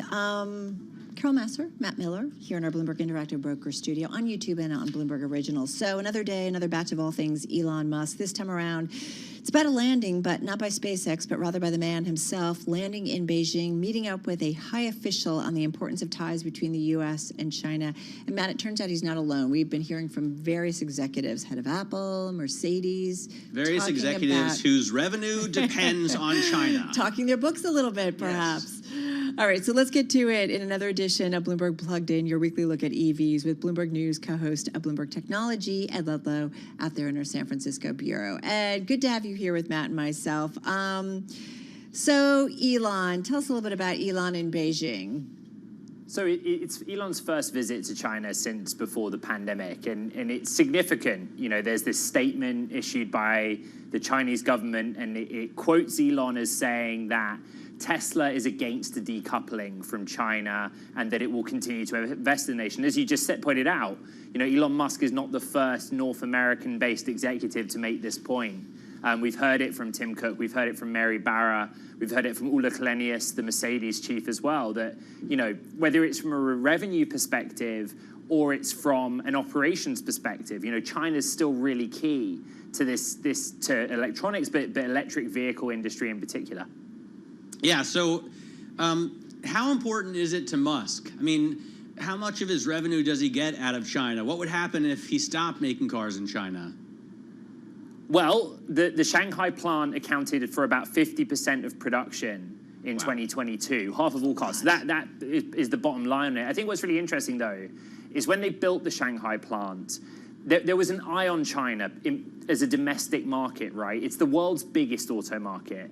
But there's many more players, many more homegrown players with many more EV models than you'll find in other markets. If you look at the proportion of the vehicles built there that actually got sold into the domestic market in China, it's actually pretty low. It ranges from sort of 20 to 30% in any given quarter. And that reflects the competition there. But this whole debate around Elon Musk in China raises the question, well, who needs who more? Because China want to have that employment, right? I think that in 2022, Tesla accounted for 25% of all of the vehicles built in the city of Shanghai or the greater region of Shanghai. So it's still a key player, but it's a two-way street that Tesla wants to sell its vehicles into China, and China wants to keep Tesla there, growing its operations and hiring its people. Go ahead. My question is, when is China going to sell, domestic manufactured domestic companies' vehicles here? For example, in the U.S. You were on vacation last week, but I assume you still tuned in to Jim Farley and Elon Musk's Twitter Spaces. I did. And Farley said, to us, BYD is a bigger competitive problem than GM, which I don't know if he just said that to throw a little bit of shade at his crosstown rival. But certainly BYD is a big deal. Are we going to start seeing those cars here at some point, Ed? Yeah, look, the regulatory and also political barriers to that have been quite long discussed. You know, NIO is another name that has a presence here in the Bay Area, but it's largely just R&D related because they haven't quite cracked out how they're going to bring a Chinese manufactured or at least Chinese nameplate car to market. BYD is the top seller in China, yet we only see their products in a very limited way in North America, largely on the commercial vehicle side. Again, another two-way street example that when Tesla opened its factory in Shanghai, it was the first non-Chinese independently operated factory, particularly for a US domicile country. It's more of a political question for Biden in this current administration and Congress when they would allow such a thing to happen. Because remember the fallout from the CATL Ford deal in Michigan for Ford to manufacture batteries for EVs, licensing CATL technology, that was seen by some in the Republican Party as a kind of Trojan horse for China to get into the US manufacturing base. I mean, I have to say how Elon Musk, you know, created his facility, built it, got the okay, and built it really quickly over in China was pretty remarkable, no doubt about it. Having said that, you know, Ed, China gets something out of it, right? As you said, the contribution to certainly the Shanghai economy. There's some cachet in having someone like Elon Musk over in China. I mean, so I wonder how we think about that side of it and the importance of a China that has someone like Elon Musk there producing. Well, when Elon bought Twitter, because of the nature of that investment, it raised a lot of questions about Musk's ties to the Chinese government, right? His relationship with China. When Tesla was getting the Shanghai facility off the ground, it did take loans from Chinese banks and investment from other Chinese tech names like Tencent. But at the end of the day, you know, Musk would say, well, that's the world's biggest auto market. And as you pointed out earlier, Ford is equally as motivated to succeed in China, as is Mary Barra in GM, right? I think it was just last week. I was on vacation, but I believe that she said last week they too see China as a very important market. It's just they differently choose to do it in joint ventures with domestic players in China, whereas Tesla is a wholly owned and independently operated company. I'm interested to get your take on the Ford-Tesla agreement, Ed. So, yeah, you know, Ford EV drivers are going to be able to use an adapter and access the Tesla supercharger network, which is awesome, right? And then they're going to build that technology into the next generation Ford EVs. Yeah, so you know, in the early days of the pure EV offering from Ford, Mustang Mach-E and to a certain extent Lightning, you know, they kind of offer these incentives or bundle packages where your purchase of a vehicle comes with a time-limited access to Electrify America or Charge Point. But the word that Farley kept using was reliability. If you listen back to the Twitter Spaces, he just kept saying it, reliability, reliability, reliability. And it kind of is what it comes down to. I think in 2024, Tesla will start selling Ford owners an adapter so that they can start using their charging stations, right? And then later generations of Ford will have the right fitting built into the actual car itself. It's kind of another frenemy situation. So I'm totally thinking about technology, right? Technology companies and the frenemies, that they compete with each other, but they've also got to work together. Yeah, I think it's also just like, this is a very strange thing to say. Like Tesla chargers are kind of sexy, right? Like they are recognizable when you pull up to one on the freeway here in California or wherever you are. You know, it has a reputation that comes with it. If you Ed, you had Matt at hello. No, I'm just kidding. Not without the mustache. Come on. Yeah, he's really kind of missing the mustache. No, well, and I feel like if you think about who's been able to actually build out the infrastructure, it's Tesla, right? I mean, if you look at yeah. Well, they spent a lot of money doing it. You know, it's not a money. Has historically not been a money-making business for them. It's just that they dominated the charging infrastructure. It added to the attractiveness of their own vehicles. It was a selling point for them. I just think both sides of that deal are interesting. You know, Ford acknowledging that kind of Tesla's the best offer right now in terms of charging infrastructure, but also Tesla saying, you know what, we have this broader mission statement to encourage electrification. Let's let a competitor in to use the network. Ed, what do you think about pricing? You know, I was in Detroit last week, and Farley said that Ford sees prices coming down maybe 5% this year, 5% next year. That's not really substantial. Over the weekend, I was looking at Rivian's and BMW's iX on, like, Bring a Trailer. They're still going for 80, 90,000, if not more. Just unaffordable. And I was thinking maybe the next generation of EVs, which will also be better, will be less expensive. How do you see pricing? Yeah, I think, I track very closely the Bloomberg New Energy Finance data, and the economics around the electric vehicle are still so closely tied to the battery pack, because the battery pack can be anywhere from sort of 35 to 45% of the total cost. So as that gets closer to parity and better than parity with diesel or gas engines, that will bring the prices down. The other big, significant factor in this country, at least, is the impact of the IRA and tax or government subsidy. And, if you're a Rivian, for example, their big, bulky SUV and pickup were long in the making. They can't suddenly just pivot to make those vehicles more eligible for tax subsidies at a state or federal level. Right. But if you read the reporting about the next generation vehicle, that's exactly what they're doing. Smaller form factor, mass market, and more affordable. Because that's what's missing from the market right now. Ed, we're starting a campaign, Bring the Beard Back. Bring the beard Tash, back. I know. Yeah. We're just, I tweeted the Tash, but it's Okay. gone. Ed Ludlow, co-host of Bloomberg Technology in our San Francisco bureau. Catch him certainly every day at noon. All right, let's head off to World and National News. Nancy Lyons in our DC newsroom. Take it away, Nance. Thanks, Carol. An important committee vote is taking place this afternoon on the new debt ceiling deal. The House Rules Committee is taking a vote on whether to bring the proposal to the House floor. Bloomberg's Irv Chapman is following the proceedings. Chairman Scott Perry said the threat of default is a scare tactic, not for real. This deal totally fails to deliver, absolutely and completely unacceptable.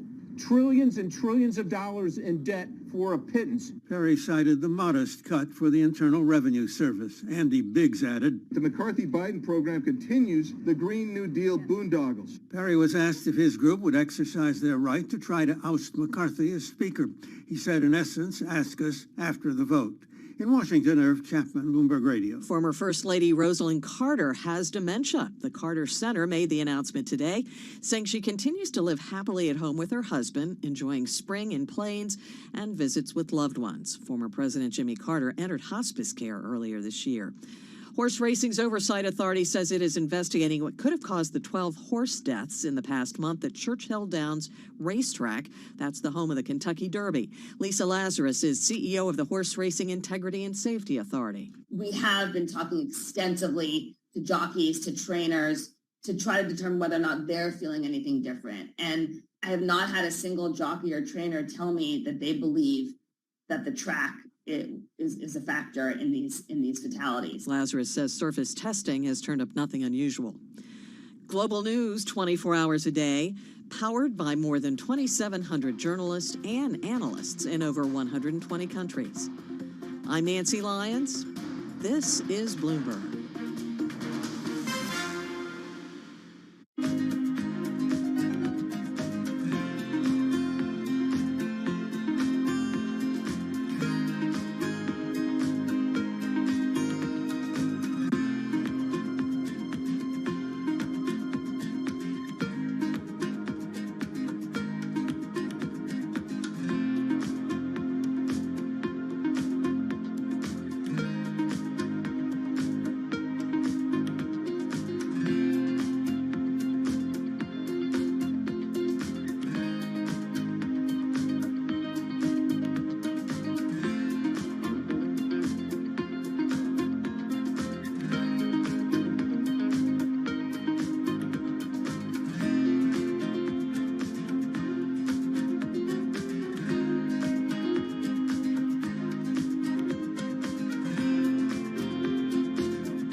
markets, headlines, and breaking news 24 hours a day at Bloomberg.com, on Bloomberg Television, and the Bloomberg Business app. This is a Bloomberg Business Flash. It's 4:40 on Wall Street. We do check markets all day long at Bloomberg. Lots of earnings after the close of trading today. We begin with Hewlett-Packard Enterprise. It's projecting revenue for the current quarter that fell short of analyst estimates. After ours, we got HPE down by almost 4%. HP Inc. reported sales that fell further than analysts estimated, a sign the company continues to be hamstrung by the ongoing slump in demand for PCs. After ours, HPQ on the ticker there, it is down by just about 1.9%. Ambarella is forecasting revenue for the second quarter. Its guidance missed the average analyst estimate. After ours, the stock now selling off, plunging by just about 13%. Little change today for the S&P at 4205. We'll call it unchanged on the day. The Dow down 50, a drop there of 0.1%. NASDAQ advanced 41, up today by 0.3%. 10-year yield 3.69%. The 2-year 4.45%. Andrew Sliman is Senior Portfolio Manager at Morgan Stanley, and right here on Bloomberg Business Week, he told us that if you are hoping for a rate cut, you should start to curb your enthusiasm. As much as people saying, "Oh, the Fed's going to raise rates," and there's a negative there. In my view, it would be if the Fed were to cut rates. That would be very bad news, because then that would imply to me that the next year earnings numbers are way too high. As long as that's not the case, then I'm comfortable that we're going to get that fourth quarter rally. And again, 10-year today, 3.69%. Spot gold rallied $16 today to $19.59, up by about 0.8%. Crude, big story today, major sell-off there. West Texas Intermediate crude down 4.2%, ending today's session below $70 a barrel, 69.92 on WTI. I'm Charlie Pelleton. That is a Bloomberg Business Flash. All right, Charlie, thank you so much. Charlie Pellet with a Bloomberg Business News Flash. You're listening and watching Bloomberg Business Week on this Tuesday. Carol Master along with Matt Miller.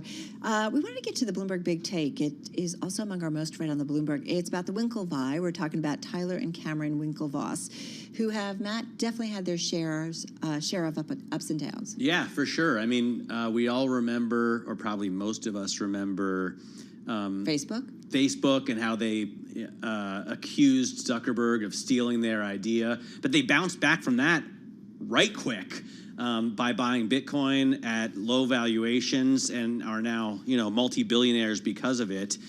Still, I think Barry Silbert's Genesis failure has thwarted them in a big way. All right, so let's get into it. And we're talking about Gemini, their crypto exchange, right? And what's going on, because it seems like the problems and issues keep piling up. So let's get to it. Bloomberg News crypto reporter Olga Karif. It's her story. She joins us on Zoom from Portland, Oregon. Olga, nice to have you here with Matt and myself. I think you and Matt talked about this story earlier on TV, but it is something that Bloomberg terminal users are reading in a big way. Tell us about... It's the first story I read when I woke up this morning. Matt with his coffee and probably his little daughter, and they're probably reading away. So tell us what's going on. So, like many crypto businesses right now in the U.S., Gemini is at a crossroads because of the sort of regulatory environment here. But it also is facing, like Matt said, a set of its own problems, one of the biggest of which is Genesis. So Genesis was its partner for a program called Earn, where Gemini users could essentially lend out their coins to earn yields. And back in November, Genesis froze withdrawals, and it filed for bankruptcy earlier this year. Again, earlier this year, the Securities and Exchange Commission filed charges against both Gemini and Genesis. And so, basically, Gemini users who used Earn, they haven't been able to get their money back. So there's that going on, and the SEC lawsuit, and Gemini has been having sort of some of its own financial problems because of because of the slump in the crypto markets. So Which all kinds of issues. Which makes me think, Olga, that they're just they're another one of the fallout of the crypto winter, or is it something a little bit more? Oh, it's a near-death experience. Is it a little bit different? I guess we'll see what happens. Right now, Tyler and Cameron Winklevoss, who own most of Gemini, they're trying to pivot the company. They're trying to expand overseas. In April, they started a crypto derivatives exchange serving markets outside of the US and the UK and European Union. They've been all over the UK talking with regulators. Essentially, they just set up a new European headquarters in Dublin. So we'll see how all of this efforts pan out. We'll see what happens in terms of sort of settlement talks over EARN. There are so many balls up in the air, so many uncertainties. It's sort of not clear how things will work out. And like you said, Carol, there's the crypto winter. Are we out of it yet? Are we not? That's impacting to me, Olga. First of all, it's a fantastic read. It's so dramatic, and it helps that you have this guy Harder, who is the lawyer for the twins. He is splitting hairs with like an atomic microscope and the tiniest scalpel. Give me a break. But I guess that's what lawyers do, right? And then the whole Gemini Genesis thing. It's a little bit confusing at first until you.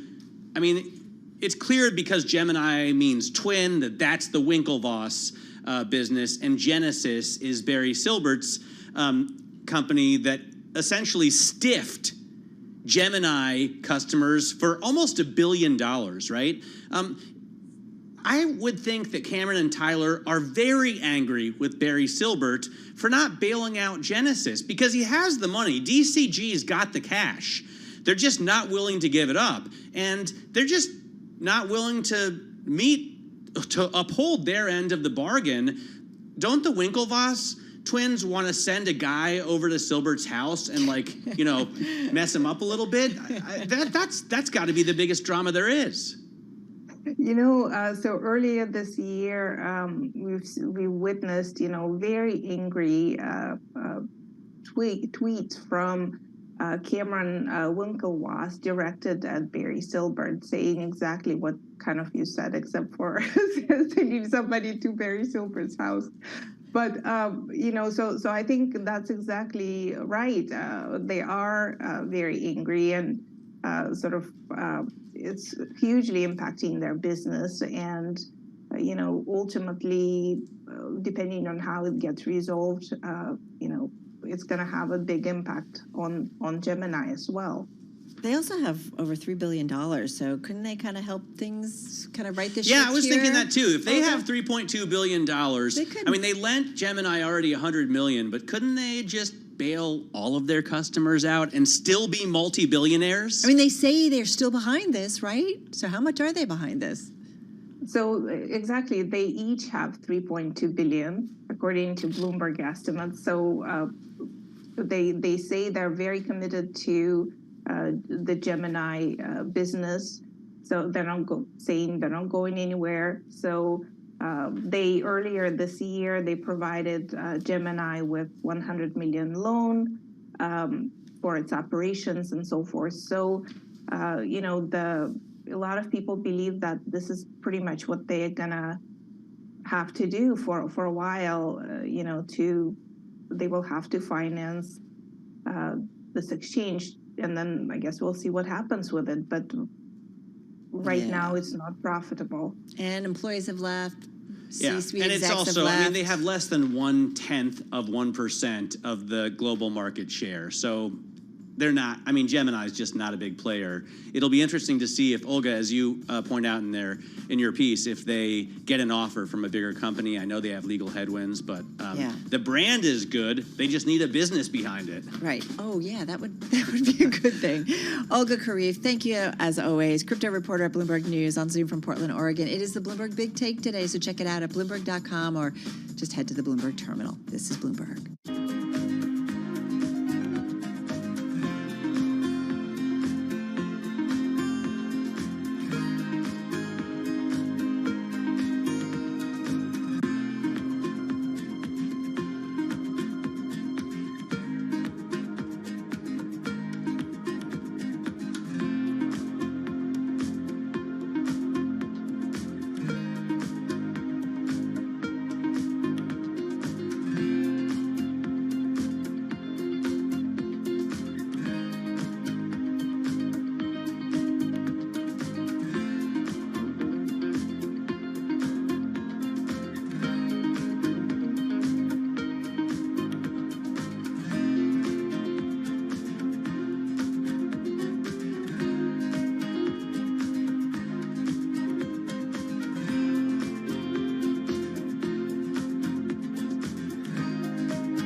your company news headlines on Bloomberg Radio.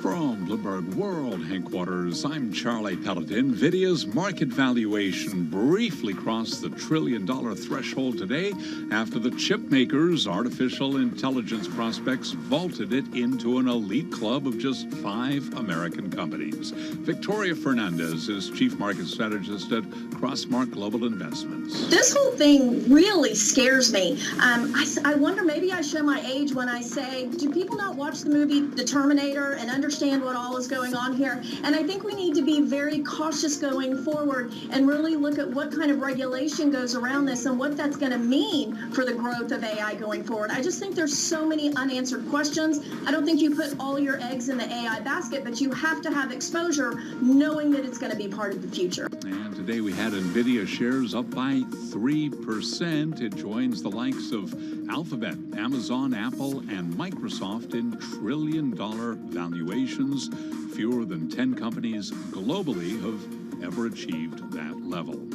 Tesla shares advanced today after Elon Musk joined Apple's Tim Cook in emphasizing the importance of maintaining ties with China in his first visit to the country since before the pandemic.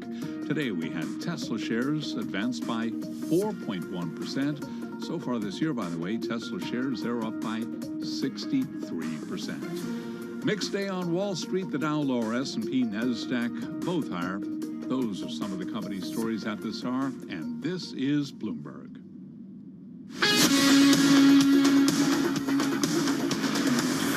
This is Bloomberg Business Week with Carol Messer and Tim Stenevec on Bloomberg Radio.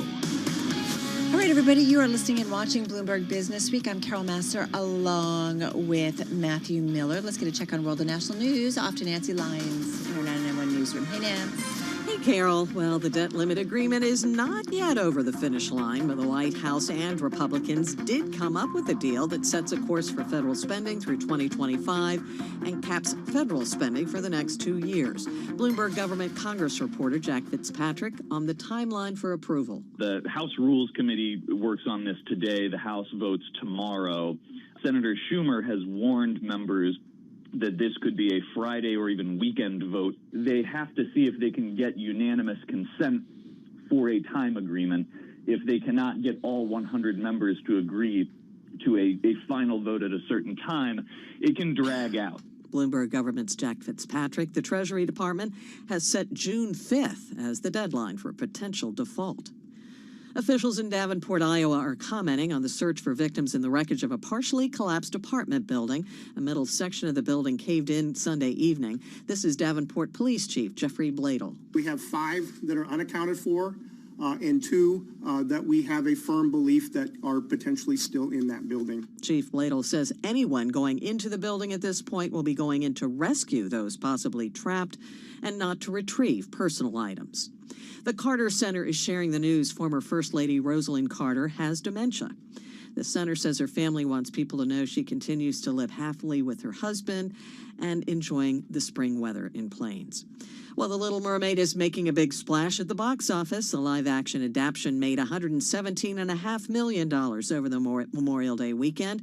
Fast X came in second place with over $28 million in its second weekend.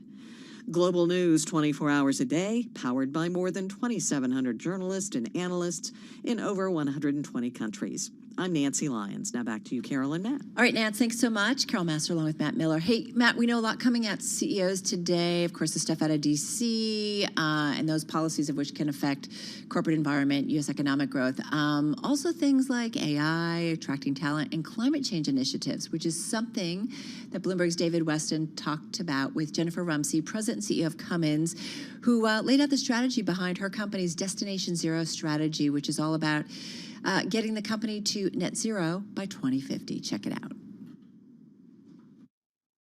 The focus is on improving engine-based solutions first, because certainly in the next decade and even beyond, these transitional and bridge solutions will be an important part of reducing CO2 emissions and starting to address climate change. As this infrastructure builds out and allows us to move to true zero emissions-based solutions. You know, our customers' equipment is on the road for many, many years and decades. And so we can't wait to start solving the challenge. And we also need to do it in a way that makes sense for the economy and makes sense for their businesses. Just to bring this to conclusion, let me come back to the here and now and talk about two things that we talk about a lot, which is inflation and pricing power. What are you seeing in terms of inflation and supply chain right now for Cummins? You know, inflation has been a big challenge, of course, for us, as it has been for many over the last several years. Well, we have seen some improvement in some areas. For example, freight rates and cost of shipping. We continue to face inflationary pressure. We've had to do a lot of work on pricing, including in some of our long-term agreements to offset that inflationary pressure. So a little bit like my comments earlier around supply chain and some of the supply chain challenges, we've seen stabilization and improvement in some areas, and yet we're still experiencing issues. And so while business demand is good today, and my team is really focused on meeting our customers' needs over the coming months, we're also paying attention